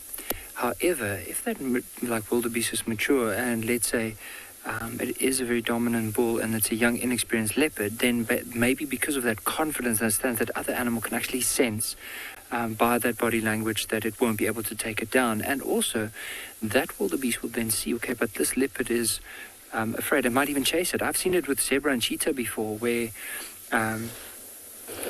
sometimes if there's two males, they might even chase almost a fully grown zebra.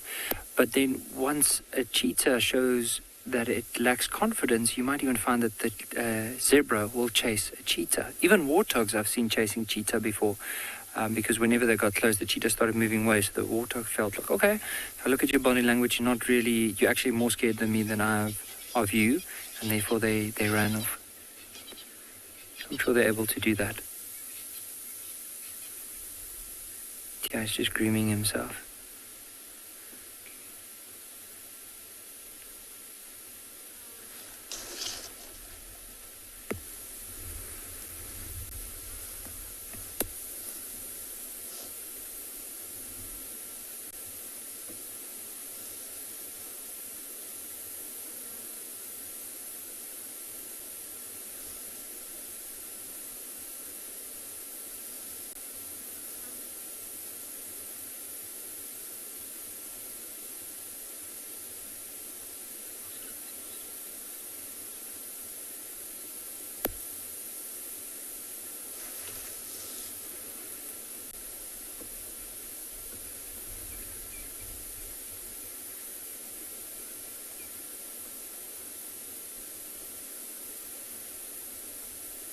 It's just incredible just to sit and watch him.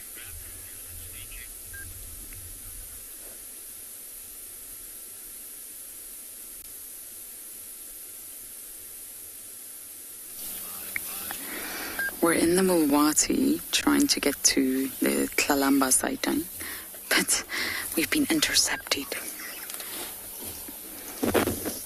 A large feeding herd.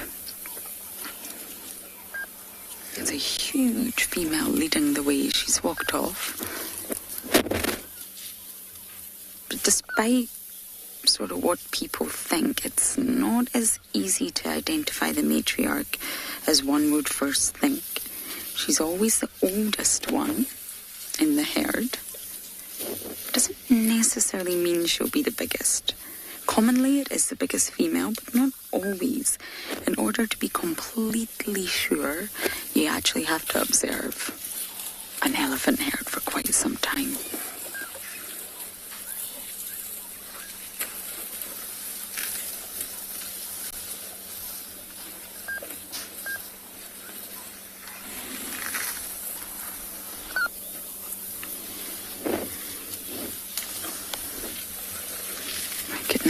They're everywhere.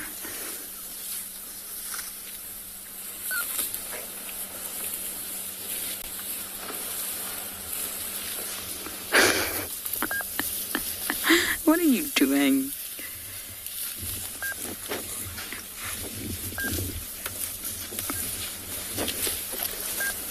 They're all coming really close to the car right now, so I'm just going to watch them all.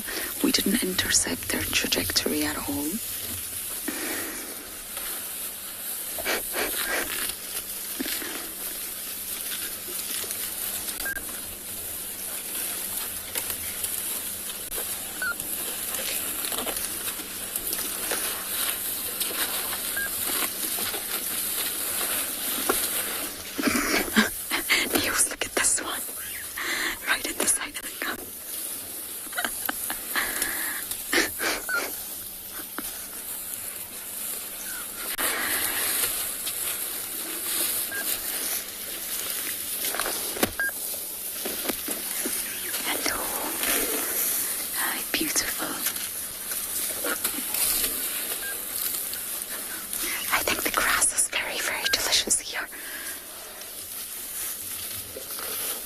This one's right at the front of the car now, so walking on by, don't worry. I just think the grass is particularly palatable here. Hello.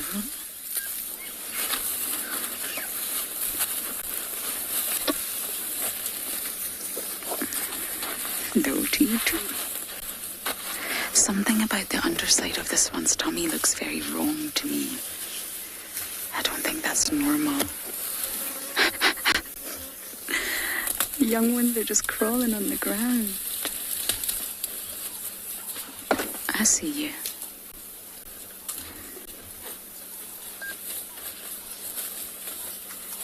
Yes, you're very handsome. Mm-hmm. They just all came from this side, so we stopped to watch them go.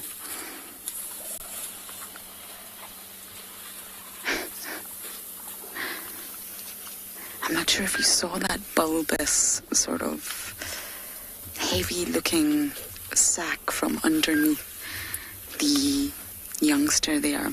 I'm wondering if it was a cyst or... I'm not entirely sure, but I don't think it looked normal. So sorry, I got asked a question there, but I really wanted to focus on the elephants. It's really important when you're in an elephant sighting. So FC, you are welcome to ask it again, because I have a memory like a sieve.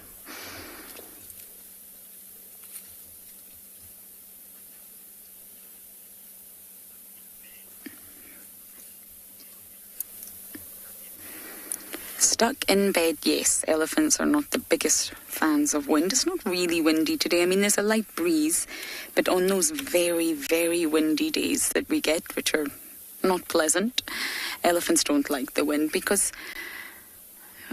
all herbivores actually don't. It affects their hearing. They rely heavily on their hearing. They're not really so much visual animals or visual beings like we are, and the wind really disturbs the sense of hearing. They can't really tell where the sound is coming from. So they have huge cartilage ears, which channels in the direction of the sound, similar to the owl, the facial discs, channel it in the sound, so they're able to pinpoint the exact direction, something that humans are not so good at. We can tell roughly where the sound is coming from, but animals can tell exactly where, and wind completely disturbs that, and that's why elephants don't like it. They become quite nervy. Now, I think that's them all. So we are going to continue our journey through the Mulwati and hopefully make it to Miss Klalamba on time. You can just see this one walking up the hill.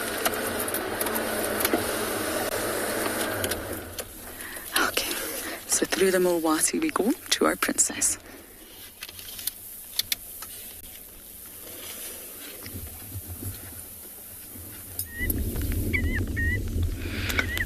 So while we've been with some herbivores that are nervous of predators, we found some of our smaller predators that we have here on and beyond Pinda Private Game Reserve.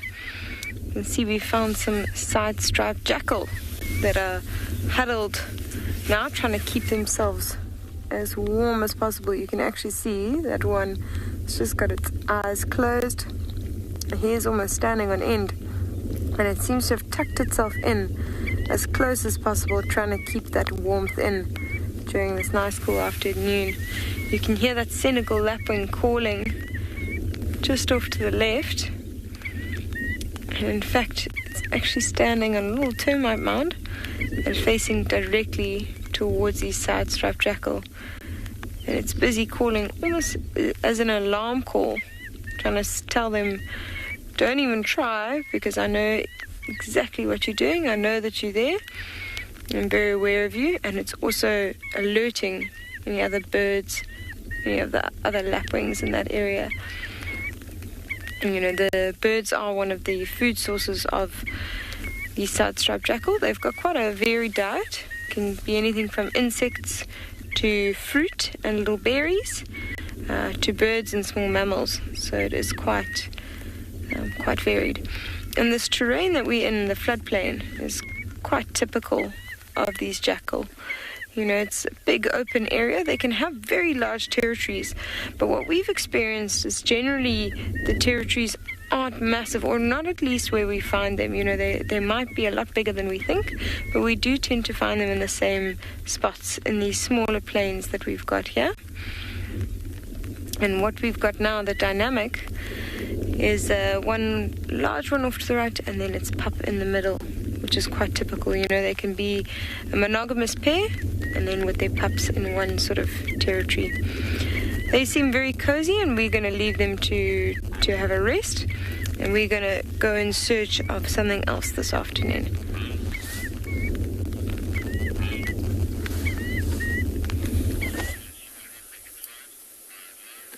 So have a look at how close the hyena is to this leopard, and the leopard didn't even react. So he probably thinks that this leopard made a kill somewhere.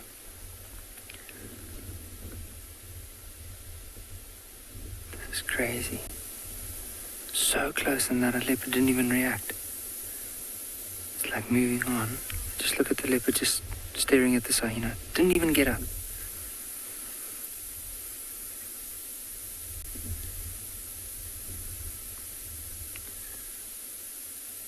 That was incredible. It's the first time I've seen, especially a young male. I mean, like with him, he's not even 3 years old. And he wasn't intimidated by that hyena being so close. He just lowered his head. He might have growled and I didn't hear it. But he snarled at the hyena, and eventually the hyena just turned around and started moving away.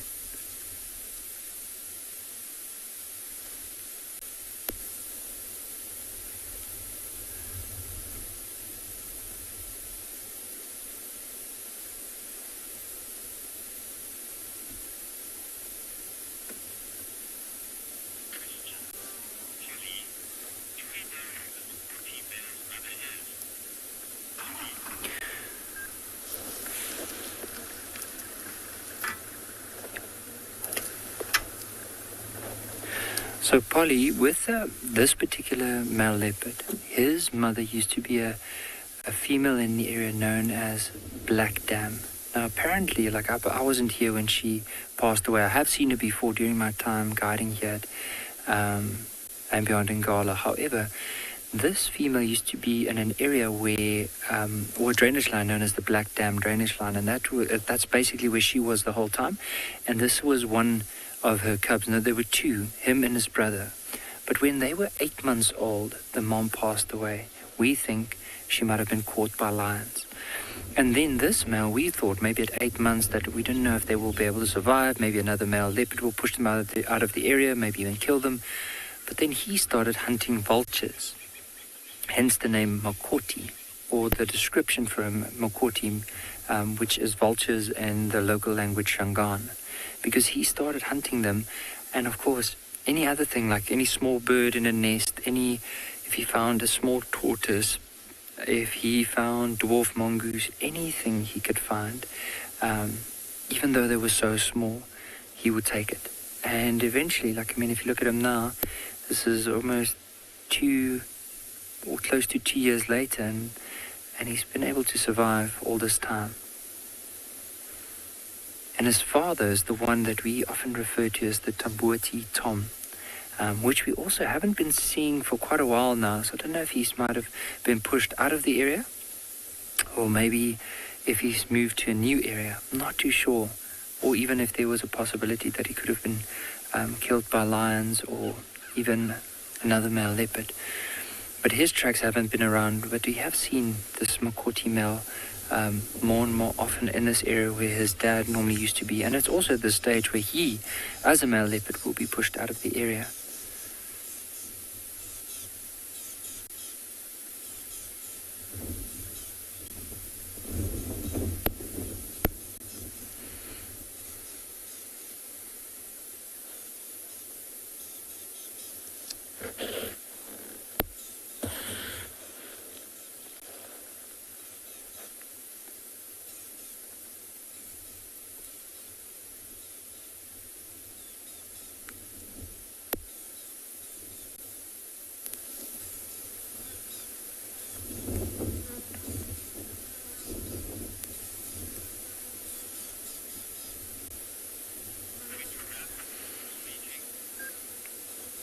But he blends in very well, and especially in this area where it's so nice and dense.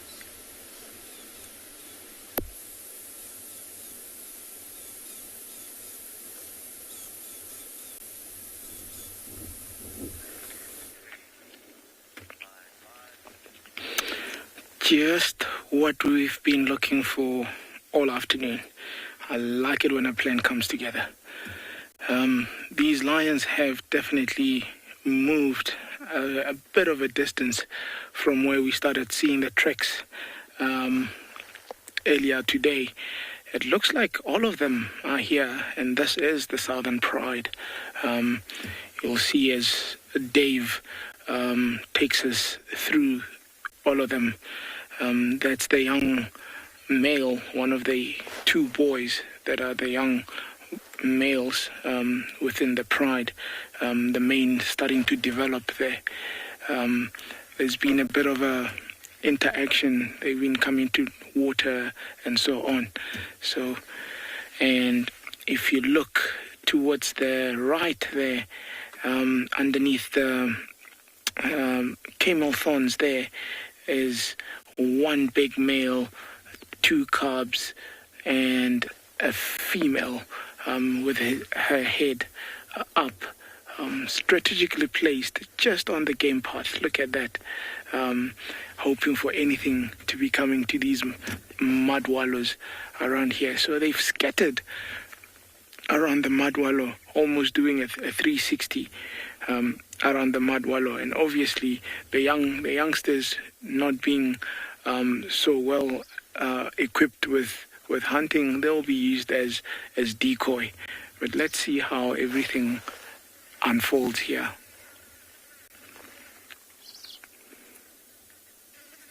A big male out.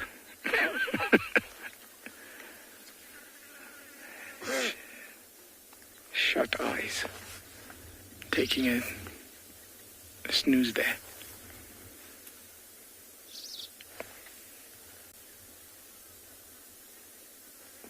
That's a true Kalahari mane lion.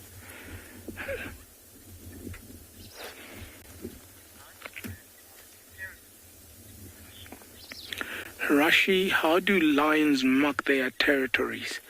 Now, if you look at the behavior of lions, they would walk about and they would spray. And when they do spray, they would spray on vegetation, whether a tree, whether shrub, and they would also kick back where they are spraying.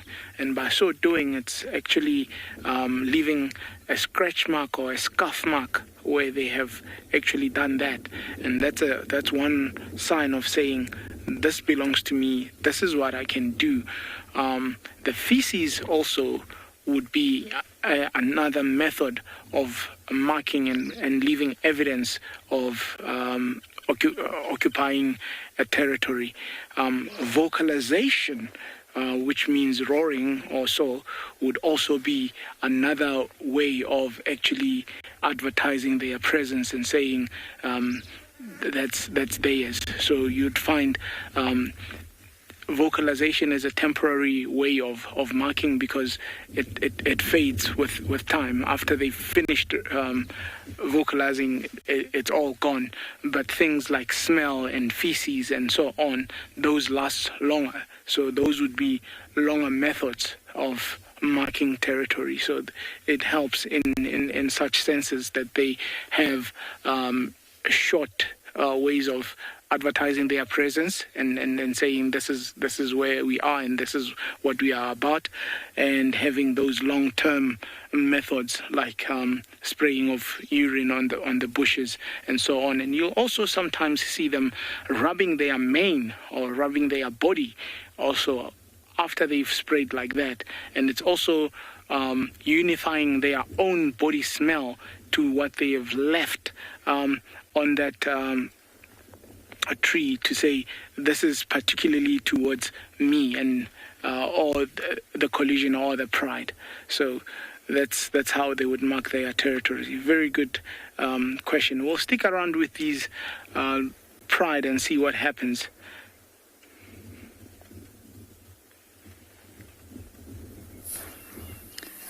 We have Miss Kalamba.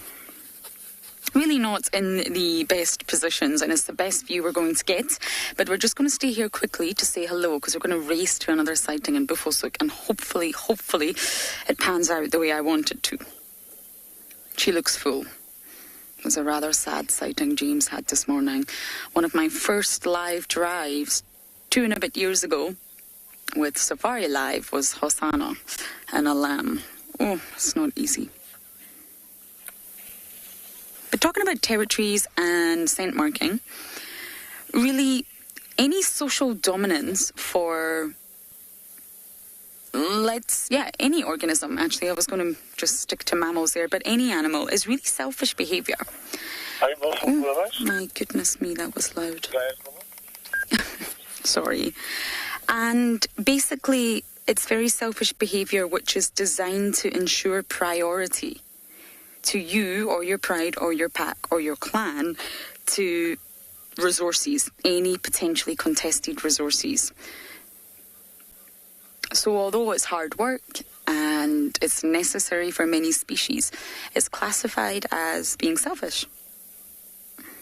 You are being territorial. You are claiming things as yours. And even bird song, when you wake up and you hear the sound of the birds, most of them are saying, hey guys, I'm still here. I made it through the night and this is still my territory. Back off. Even if it's just a tree, it's still mine. It sounds beautiful to our ears, but it's also signaling territory. And it's costly, whether you're patrolling or whether you are calling, whether you're marking the boundaries or singing a song. It takes a lot of energy and time, actually. You've got to devote to that behavior. If you let it slip, you let it slide, then you can lose your territory. Any male stops calling or stops scent marking, you can lose it. An intruder can come in and take right over. Just like what happened here with Tingana and Hukamuri and Mulwati. Now, I am going to move everyone because there's a fantastic sighting that I really hope to get to and it's going to take some time. So, goodbye, Tlalamba. Hopefully we shall see you tomorrow.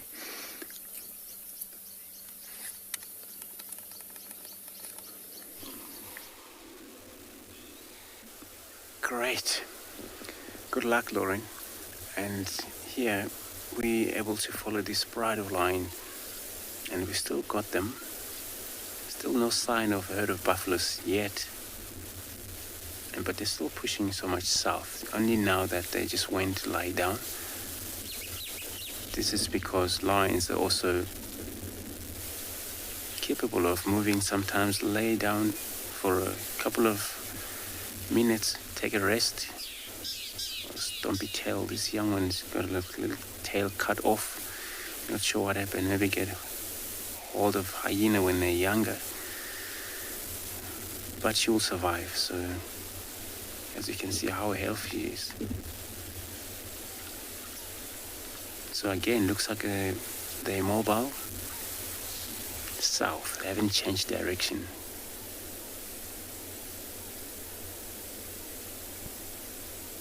So we've got the other station checking the cut line, on the southern side of us, which will be east of Garrick Dam there, if it's a chance that the buffalo is still around.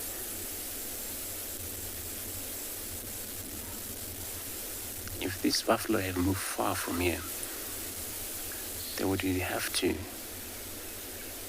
follow behind them until they got them wherever they've gone to.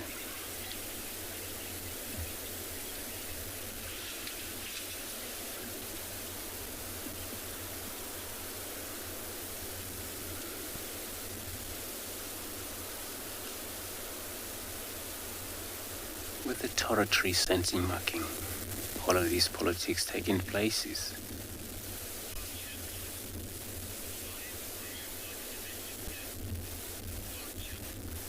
Our champion. Yes, lions do groom, what is called elo grooming, especially when they group together around all they do, they just groom each other. There's some part of their body where they can't reach on their own, even they have very long or very rough tongue they got, but the position of a neck behind their ears and the old tick stuck in those, all they do, they have to help each other in a pride. It's so important that they do that early grooming and then they were able to, this is where from younger able to get used to one another. And the mother will able to get used to their own smell for their own cubs. Where here the whole pride, it's so important that,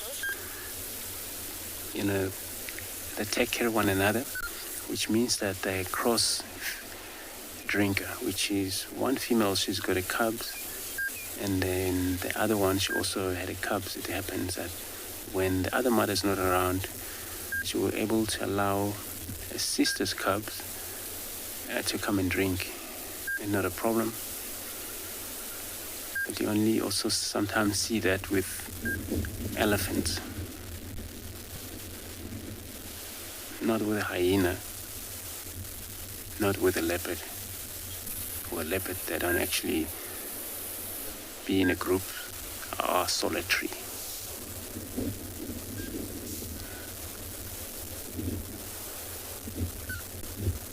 Scent marking situation, it's all about marking their own places where they gotta be, where they have chosen area to be. And this female will support the male in this. The male that we saw him follow from the end, they're doing the same. They support him because he's the father of these young males that we see here, some of the young females in this bride. And when they do urinate, chemical scent marking, it works for both members here. But it's so important for the male, he does that for his own benefit. Keep this bride safe in this area for whoever other males arrive into this property. They will be able to find out immediately that this area has been taken. He's just gonna walk right in front of us, this male. Look at him. Dark man is beautiful. Look at these men right on his chin.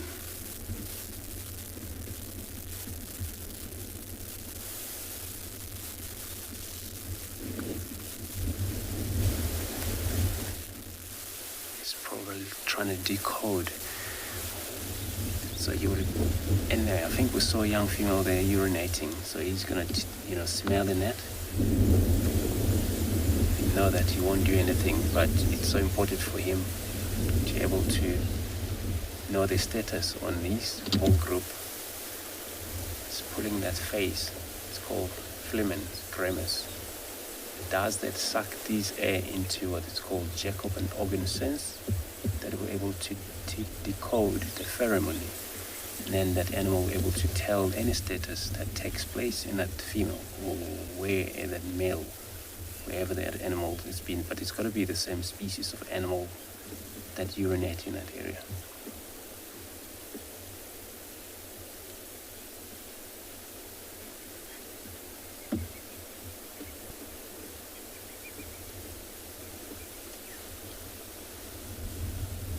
It's a little bit limpy, I think, but not bad.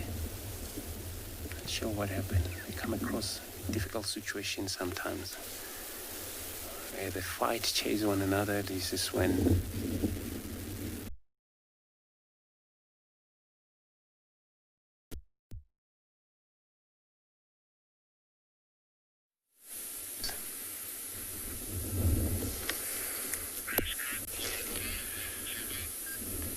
So have a look, he hasn't moved at all. He is so comfortable at the moment. He's just found a nice patch there, and the way that he's resting his chin on his left arm. It's pretty special just to be able to sit here and just enjoy this. I would love you to listen to some of the background noises. There's not much happening. You can just hear some of the birds or starlings. You might just hear the wind blowing through some of the leaves. I just want you to experience this. So let's sit for the next let's say just the next minute and listen and enjoy.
Just incredible.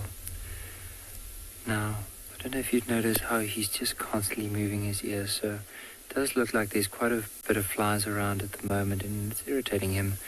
And now by just moving his ears or flicking his shoulders, just trying to get rid of all those flies around him.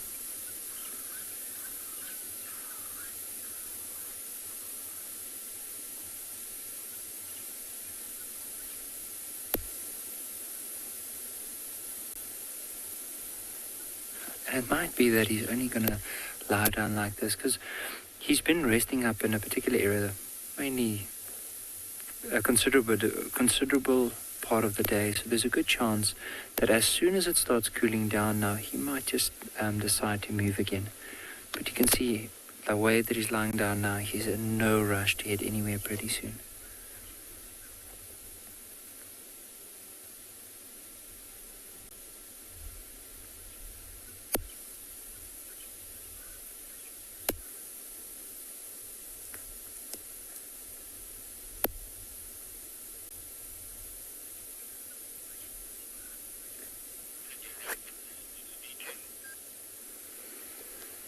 But I'm just going to sit here, myself and Owen, and just enjoy this for a little while longer.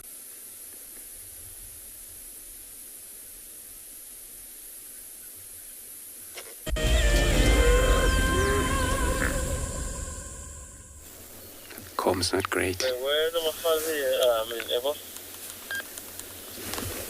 But calm.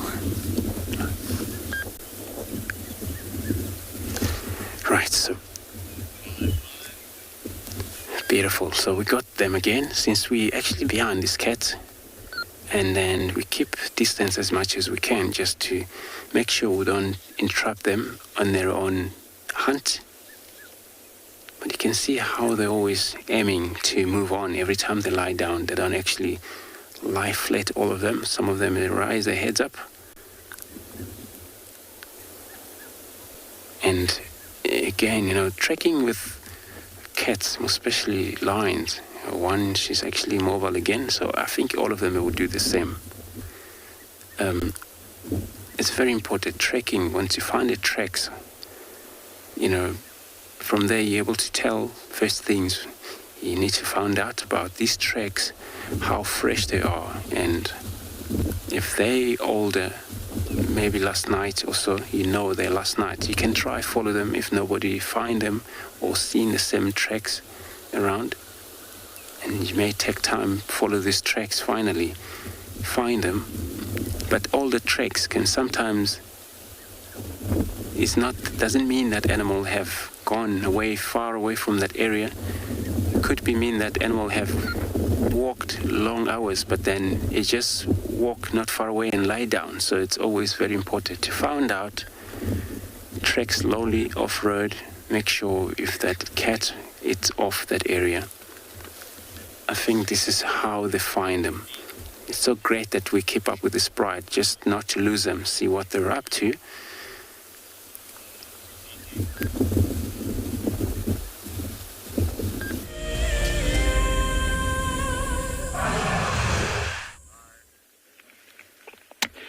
Our lions here at Swallow Kalahari, the Southern Pride, still napping away.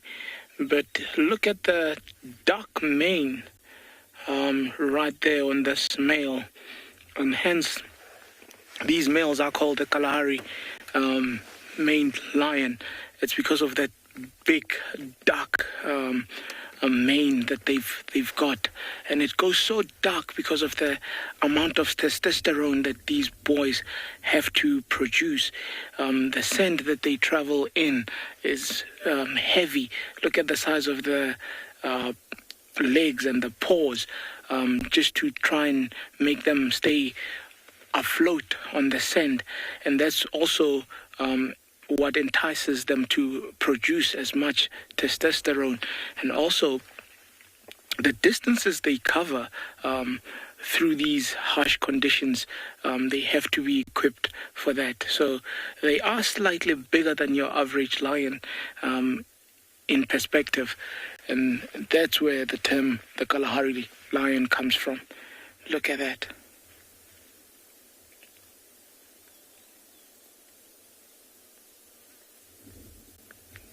beautiful beast.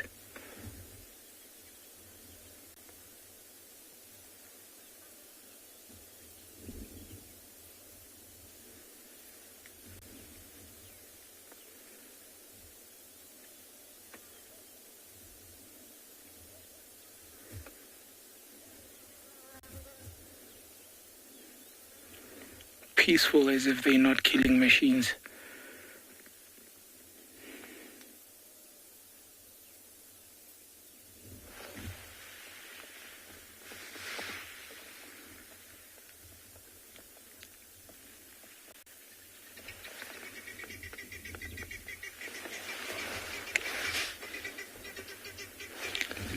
William's asking when the young males will be kicked off. William, when will the young males get kicked off? So if you look at their age right now, they are about 2.5, which is about the age where it should start coming up. And usually what triggers that would be how they behave themselves. So they have to start actually learning how to do things like roaring and so on. And obviously with them trying to do that, it would intimidate, or it would be a sign of saying, we're old enough, we're men now. And the bigger boys would start taking that and taking note of that. And that's where they'll start pushing them out. You can already start seeing that with this pride in particular, the two young boys are already distancing themselves, getting the message every now and then, also from the females, when they play with cubs, also that they can be a little bit rough or too strong on the cubs. So you'll sometimes see the females just giving them a baring of the teeth. They'll just look at them and just show teeth, or make a small little growl just to say stay away. And it's a tough one for them, because then at this age they don't really know how to hunt, and they don't really know how to fend for themselves. So they would be pushed out anytime from, I would say, what they are now, and then they would start having to really now learn how to roar without putting too much attention on themselves, and also having to learn the skill of fighting when it comes to the day that they will have to challenge the bigger boys or their fathers in that particular sense. So yeah, it's going to be a tough 3 months to come to see what happens to these boys. But a very good, interesting question there about when the males do get kicked out in the pride. And there would be nomads for some time. I mean, you're looking at lions getting into their prime at about 4 years or so. And from this age, that is about 2.5, it gives them a bit of time to learn those kind of skills, like learning how to hunt and learning how to roar and learning how to fight and so on. But it can demand a lot, that in that time, if they don't learn that, they would be relying on things like scavenging from other predators. So it becomes a very interesting time in their lives, that 2 years or 1.5 years before they can actually start challenging for territory. But that's what they'll have to face. I mean, look at that big boy there. That's what they would have to face one day. I mean,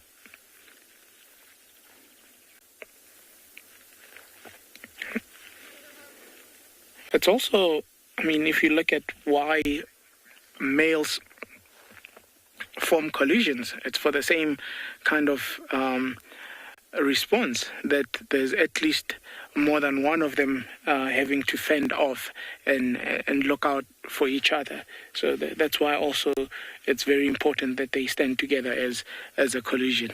But while these guys are still sleeping, we'll send you over to another location in Africa.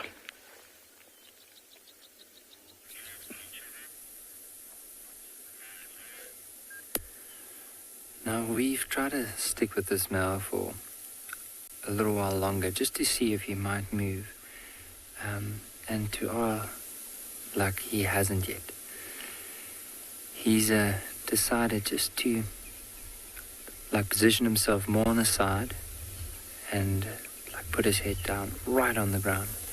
But what's quite nice is to be able to see the pad of that leopard. How incredible is that?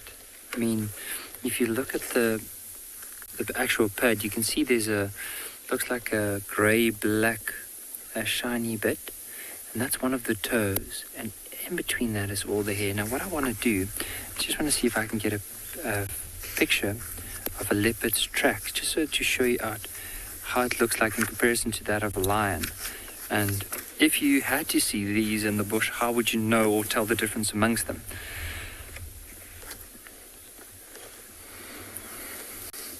So I'm just going to grab my pen over here, and I'm just going to hold the book right there so we can all see it.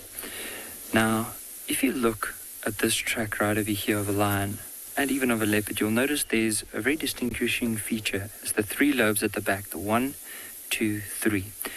And right over here it has 4 toes. Now, if you look at the lion's track in general, it can be up to 12 centimeters. So 12 centimeters is basically, I'm just going to use this ruler here, it's basically this size. So from the bottom of the page all the way up here, that's a lion track. So if I had to put my hand next to it, it's basically my whole hand. Whereas with the leopard, it's only up to 9, so it's probably that size, a big male leopard. So like his track will probably be around, let's say if we go to the back here, I'm just going to go to 9. So that's around about the size of his track. So it's not as big as that of a lion. However, when a leopard moves, the actual toes and the back pad looks like it's more delicate whenever they push down. So in other words, to illustrate this, is let's say if I had to take my hand like this and I had to push again like on a patch of sand, it's a very rough track of what we're seeing here. But a leopard, if I had to take my fingers and I had to push it down on the sand, it's clear but also more delicate and more well-rounded in comparison to that of a lion track. However, young lions and leopards can sometimes be mistaken because of the size of a cub's track. However, leopards tend to be by themselves. Well, often if you do find, let's say, young lions, they will be with either an adult or there'll be quite a few of them that are together. I just want to go back to this leopard and see if he's still right there. It's hard to see him even from my angle here. Maybe those flies are just bothering him, so that's why he just lifted his head and flicked his ears to try and get rid of it.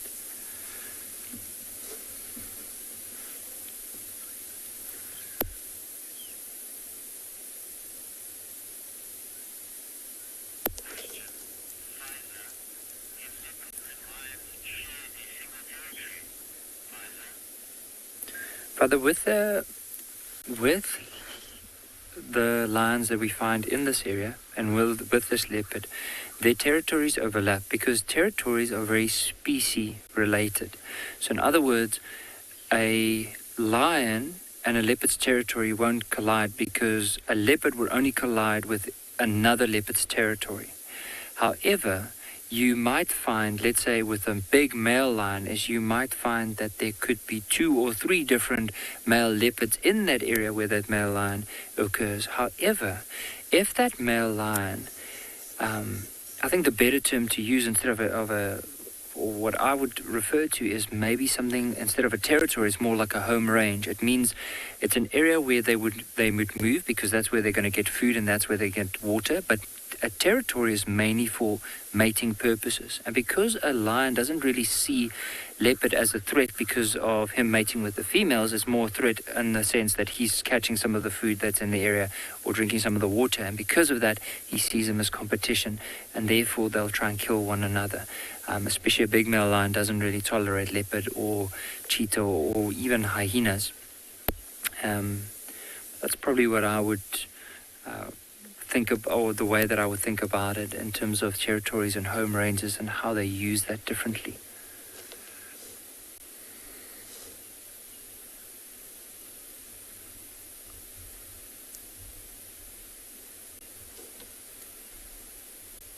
And even for him, I mean, with this leopard, it might be that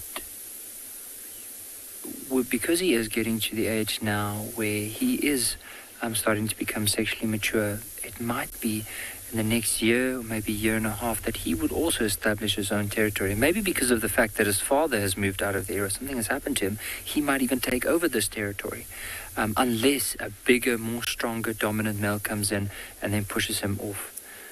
Hopefully, I'm sure for him, he's just, if he just stays in this area and he grows a bit more, who knows, maybe he might even stay here for the next couple of years. Be interesting to follow him around and see what's going to happen to him.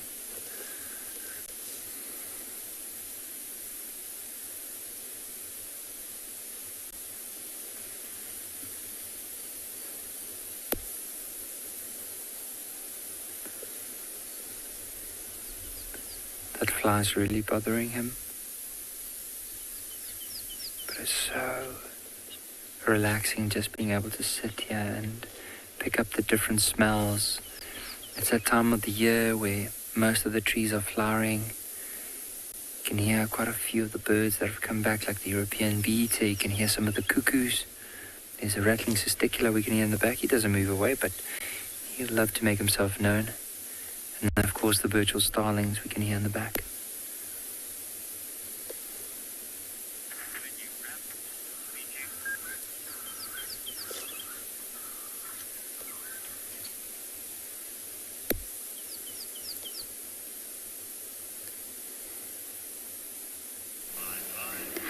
Well, everyone, this took me, I've broken part of the car and it wasn't an easy ride, but it gives me great pleasure to introduce you to Klangula. Some of you may have seen him. I think Tristan had him. And I think I've fallen in love. Sorry, Tangana. Your time is done. Wow, what a gorgeous boy. And the reason I raced here was Luna was here as well, and apparently they were both up the same tree. So I've missed Luna, she's ran away. But look at this boy.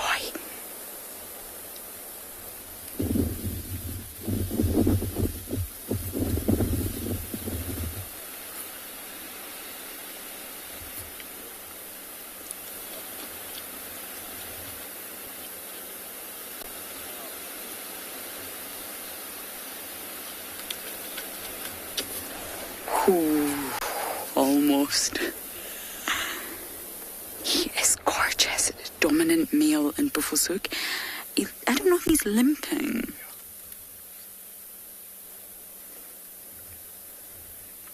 I think he has an injury on one of his front legs. I wish we could get Luna for you all.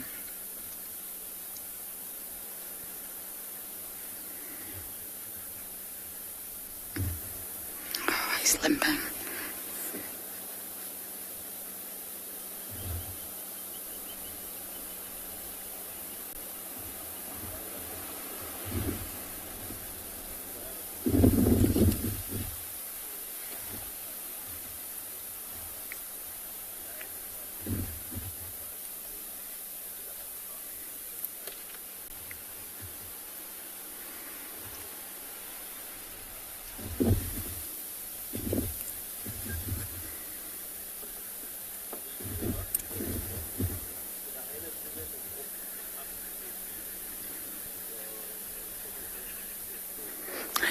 There was a kill in the area, and that's why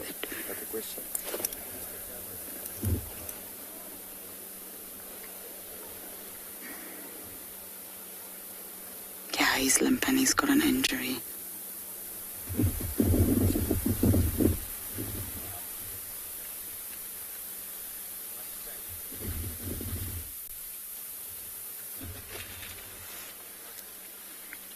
Beach girl, you are asking how old is Klangula. I'm going to spell it for you. Nhlangula. But it's just a bit like Klalamba. And you're asking how old is he? He was born in late 2013. So that'll make him 7 now. Absolutely in his prime. Completely in his prime. For a male leopard. And he's very relaxed.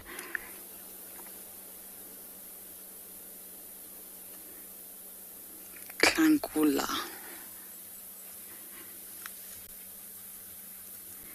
Now, he's one of the main dominant males in Buffelshoek, but what we've got to remember is that Buffelshoek is about 6 times the size of Djuma. And he was born in the Kruger, believe it or not. And he's obviously came this way and set up his territory. And Klangula is the Shangaan word for magic quarry tree, the quarry bush that we always talk about.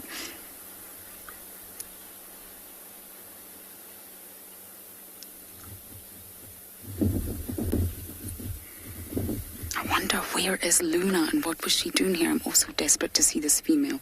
Luna's a female up in Buffelshoek, young, slightly younger than Tlalamba, and she's very skittish, really skittish.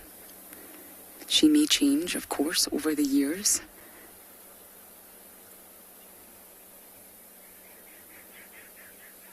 They're clearly not mating.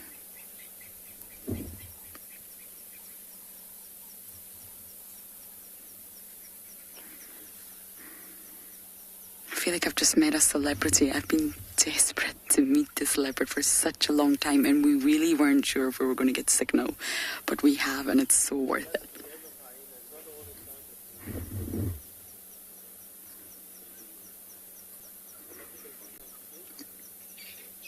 Now, his father's unknown. It's believed to be possibly a male from the Kruger side, but his mother is Tambela.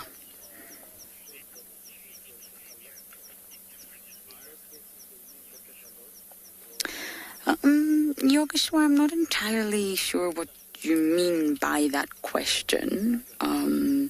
So we're in the Lowveld right now, and a leopard like Klangula will never leave the Lowveld. So he won't experience other environments. But leopards are said to be the most adaptable of all the big cats, of all the Panthera cats. They're also the most widespread across the world. You find them in all sorts of regions, from mountain ranges to very dry, arid areas to sort of, well, the Lowveld.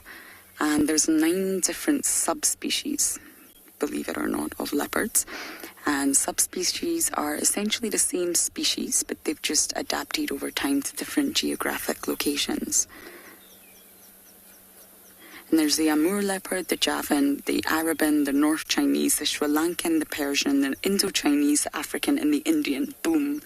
9 different subspecies. So therefore, they will all thrive, each in their own environment.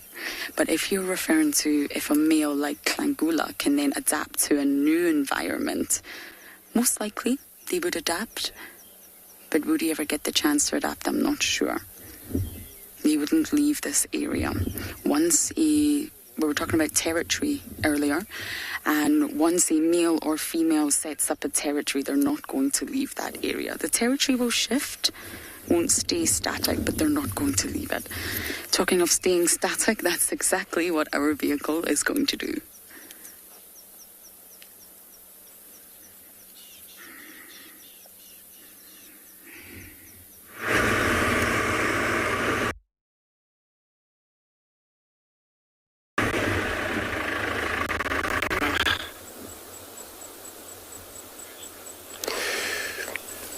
Sorry about that, Twalu. So we're still sitting here now, as you can see, all of our pride, Talamati pride, and then now just flat. Actually walks slightly distant from where we last have a visual of them, but now again it's just peacefully taking it easy. But this is a way of hunting. Sometimes they lost a lot of energy, and for that, you need to conserve much of this energy. When they lie down, they gain more energy and they get going again. But hunting for them, it's such a mission. Sometimes can be a little bit of a delay if that destination, wherever they're going into, they don't reach in very much immediately same time. But they're well alert. So anything that moves around here, understand it's a little bit of a wind that picks up. disturbs a lot of the bushes, but they're still alert into it. What's so great is that they always approach the wind. Right now they're moving in a southern direction where the wind blows to the northwards. So it's always advantage of them able to smell what's in front of them.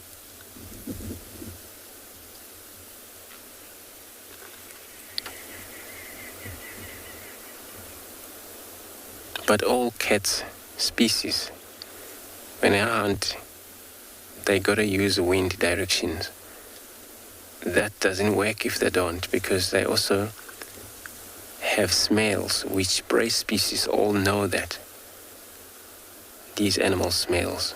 If there's a danger around, this prey species are more likely to run off the area. And that means these animals, they have to then keep moving and moving, and no success.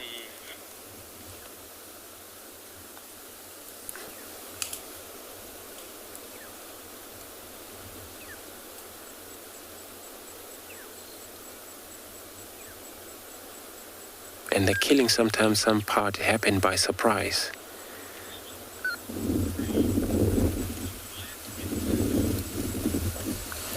Craig, you want to know if lions get fur balls? Indeed, yes, they do. And you see them sometimes, they kind of like blowing the nostrils, but it's kind of like fur balls do that, and leopard as well. And yeah, there's pretty much some like a cat.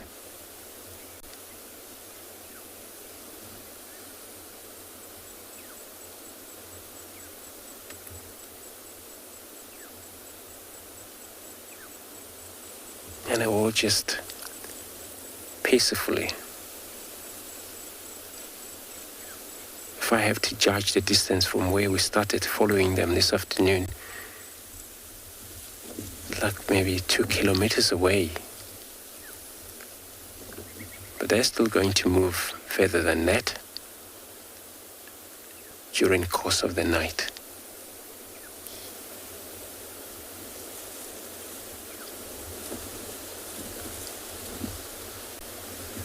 And it will be so cool that, tomorrow it's going to be a mission for us actually to be able to find them. It'll be very much interesting to see what they've been up to.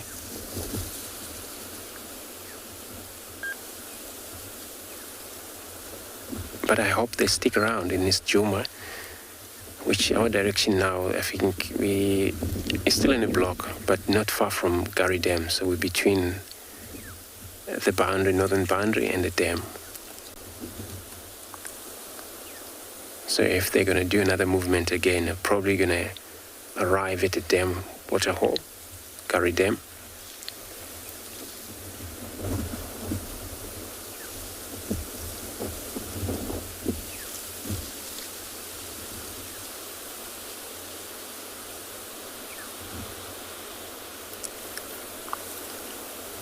And the male is still far out. Not even a visual of him. You're lying flat on the backside.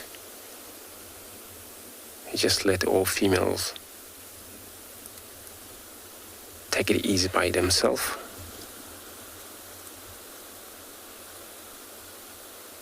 And he won't participate with them so much in terms of going over them and without any business here, unless if the female, one of the females, she comes on estrus, and he will be coming very close to her, even separate her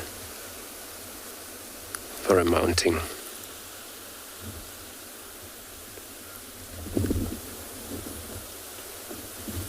And that when happened, the rest of the pride will have to move and leave her alone, because she will be blocked not to follow them anymore.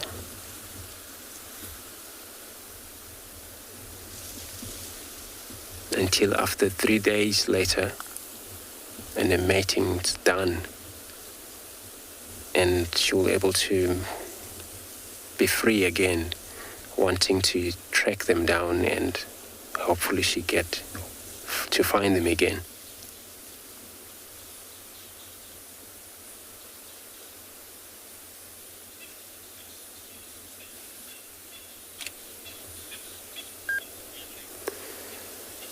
So we will take a few moments here, watch these cats, what they will be finally be doing for us.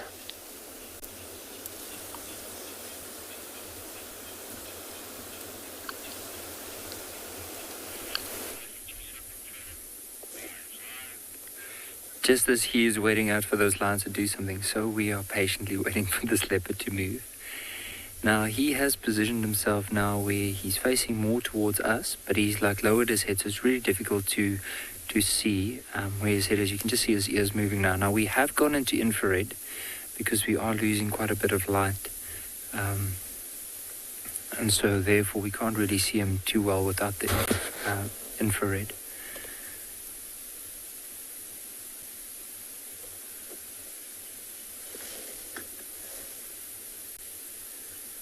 Even imagine for an antelope at night. So let's use this as an example. So I'm going to ask Owen just to switch the light off, and we'll go into normal color just to show you how difficult it is to see a leopard. Now imagine, like, this is all you're seeing, and if you zoom out, have a look at the environment. Now, if this leopard had to stalk an impala, how difficult would it be for an impala to know that this specific leopard is right there?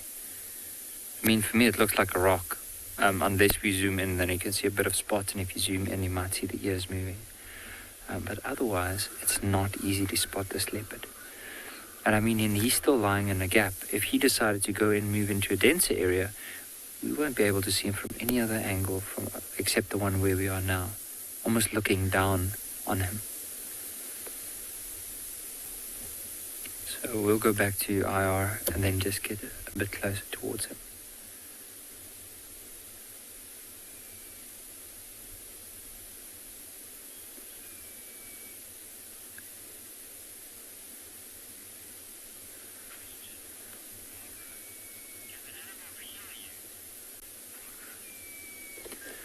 Barbara, I'm sure they are able to hear us, even with the smell. I mean, he knows we're here.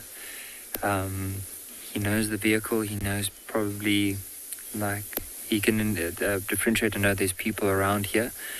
But it doesn't bother him because he doesn't perceive us as a threat. So because we're sitting here, we're not moving into his personal space. I'm not walking around the vehicle, which puts a lot of pressure on him. He trusts us, and because of that, he knows we're here, but it doesn't affect him.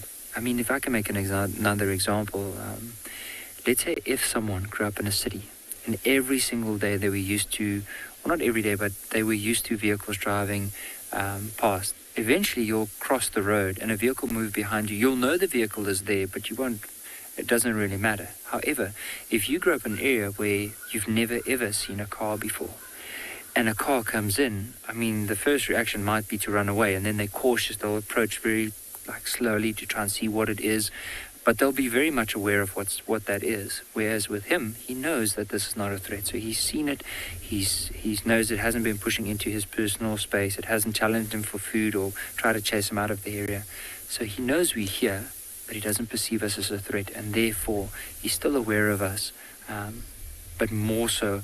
He's probably, you'll see we can talk loud and it won't affect him, but if a little branch cracked behind him, he'll probably jump up and start running because he associates that with danger and not us.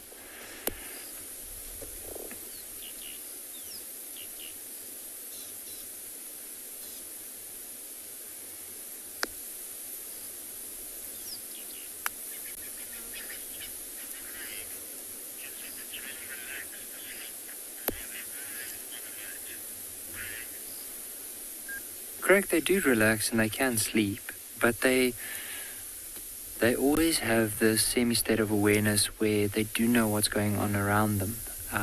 Maybe on a very warm day, if they're up in the tree and it's in the heat of the day, they might have like a bit of a deeper sleep, but as soon as something moves around them, like they'll know it's there.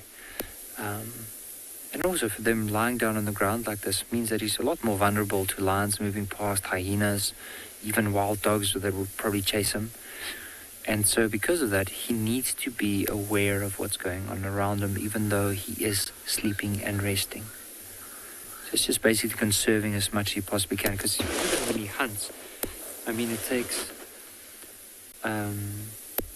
a lot of energy for that. So you can't just necessarily like get up and start moving and try and hunt everything. Like he'll lie down, relax, wait until there's an opportunity, until he sees there's a good opportunity and put himself up for success.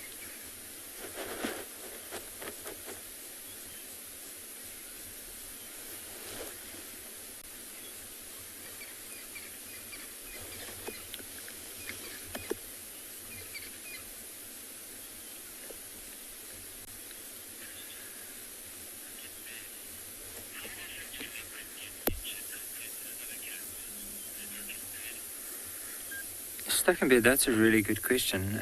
It all determines probably about where and what area they might be, the level of experience that you are going to compare them with the other predators, as well as also their sheer number. I mean, like if you take a pride, let's say a pride of very skillful individuals of lions, and they are hunting together, chances are less likely of them getting an injury than having inexperienced youngsters trying to take down something like a buffalo. And it's the first time they're trying to take it down.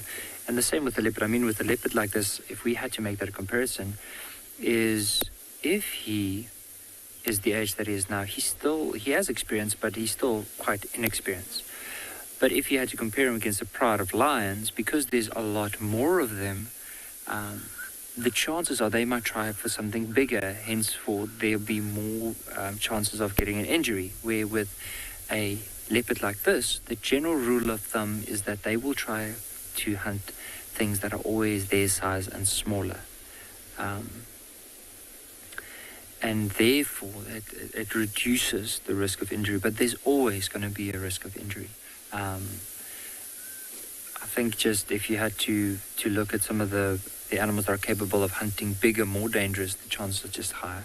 And those that can go smaller, I mean, take for another example, if this leopard had to go for something because of how curious it is, or maybe if it's a young male and he doesn't get food, and let's say there's a python, he might try and kill the python. Let's say there's a mamba, he might try to kill the mamba, but of course if the mamba turns around, it could mean the death of this leopard. So touch and go, it's a really hard question, and I think there's no real answer to that, because it all depends on the individual and the sheer number as well as the experience.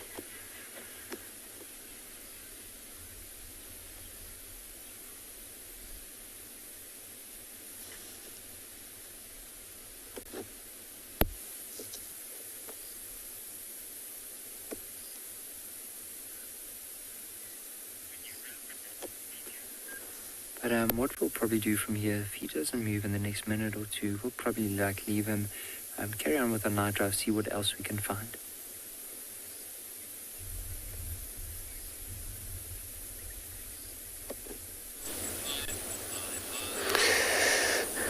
Good luck, Nikki, with finding anything else. Leopard is also very good to see. And same here with this, our pride of lions, since they went flat. And they're not actually, only actually rise their heads a little bit just to probably listening, because it's a lot of, wind disturbing bushes, and sometimes they're quite not sure what's going on.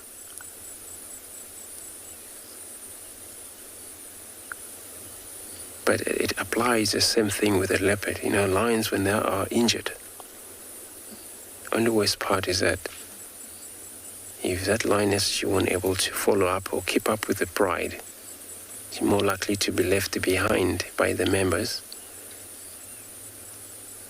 And then the members are all going to go hunt, kill, eat. They weren't going to bring anything back, but they will return back to the area where they have left her to check.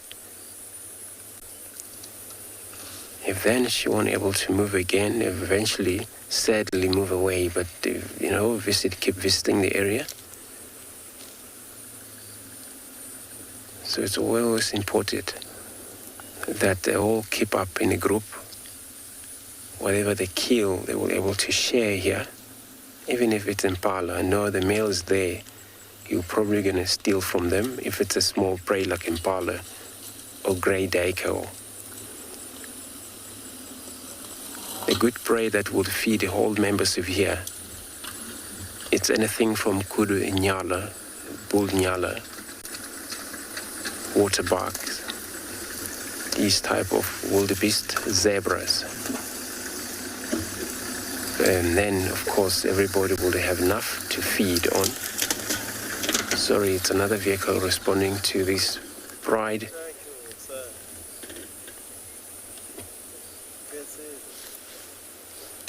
So it's getting slightly dark. It's going to be very much interesting because the only time they hunt during the day, it's because they're pushed too much by hunger. And they can hunt also not only at night, but during the day.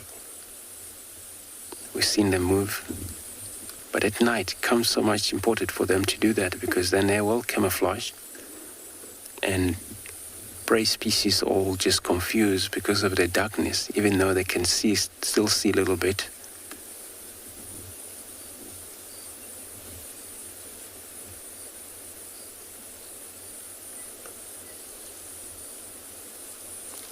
Kind of weather like this, could be that maybe, I don't know, it won't be drizzling, with no kind of report of drizzling, but if it was and wind picks up a bit, they will be pretty much mobile, pretty much at night, because they move free.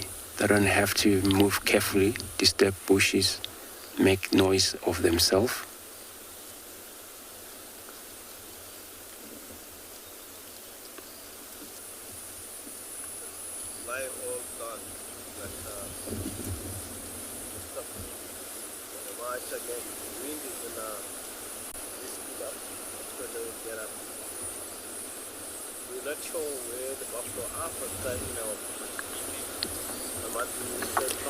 So we're going to maybe try and see if there's a buffalo on the other side. But I'm going to take another moment, have a look at them. If they don't move, then we're going to probably look on the cut line for the buffaloes if they're around there.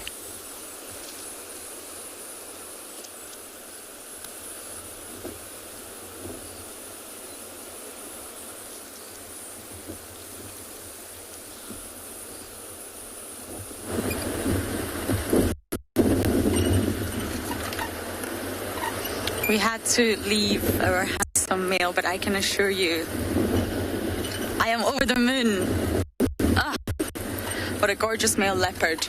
But you know, very much the northern side of Buffelshoek, that's his territory, but has been spotted similar areas to Tingana. So I think very much Tingana, in my opinion, is nomadic now, and he's just sort of moving and weaving through other leopards' territories. So that's another new male leopard for us now that we've got Traverse on Buffelshoek, and unfortunately we couldn't follow him. But he's got a really swollen right paw. It's very swollen. I couldn't see any injury except the swelling, so he's limping quite badly, but hopefully he'll be absolutely fine, I'm sure. As we mentioned earlier, leopards are very adaptable, but they're also very resilient. Most animals are, and I'm sure he'll be absolutely fine. So sorry we didn't get to show you Luna, but now that we've got all this Traverse, we can show you new characters. And I'm sure you can see the weather's changing. I don't know if we're in for any sort of storm tonight, but the wind's picked up. And you can see those heavy grey clouds in front of us. So I imagine there's a possibility of rain. And then if the rain comes, we'll be complaining about the rain. And we'll be complaining about how cold it is. Can you believe it? I know, that's what we do here. Complain. Anyway, I'm heading back to Juno.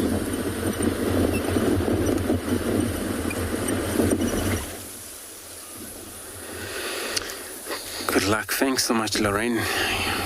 To me as well, it feels like when I look at the sky over here, it's kind of like very much a heavy cloud. Not very much, but you know, it's a beautiful yawn.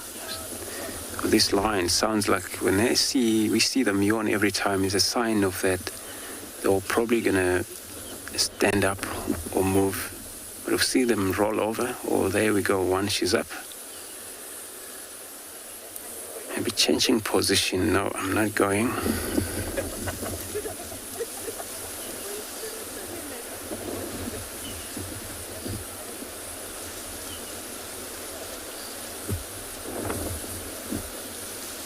It's cold now. The wind is picking up a bit than it was before.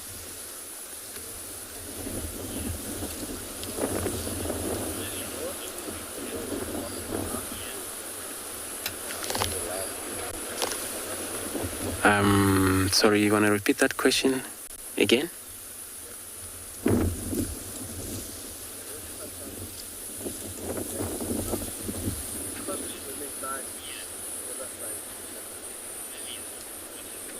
Snell. Oh, thanks so much, Ian. Welcome to Evening Show. So, the smellest animals and cats, well, lions that do smell, for sure, without any chemical, but in the nature, they do actually have a smell of their own. Leopard have a smell, but not as much with the lions. If you downwind the lions, you're able to smell them. I would assume that sometimes the smell I would compare a little bit to kind of a domestic dog, pretty much, but slightly different. Yeah, for sure. I mean, I only put the lions pretty much on the kind of a smell. Leopard to smell less. I wouldn't talk about a hyena because then they're not part of lions or cats, anything, but those then are even worse. If you want to talk about the hyena, even where they urinate, stink if too much. To dogs, also the same, stink pretty much. So it looks like all they're going to be just mobile soon, as all of them have started to get mobile or stood up.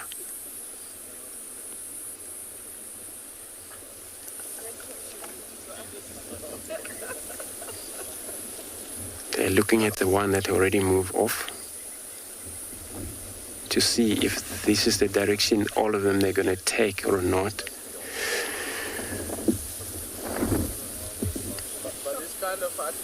So everyone, we're coming to an end of the show for this evening, and we just want to thank you all for being part of the show, and hopefully all you enjoy. Tomorrow we're going to be doing the same thing, trying to follow up on this cat, see how far they will be gone. Until then, we'll see you tomorrow. Goodbye.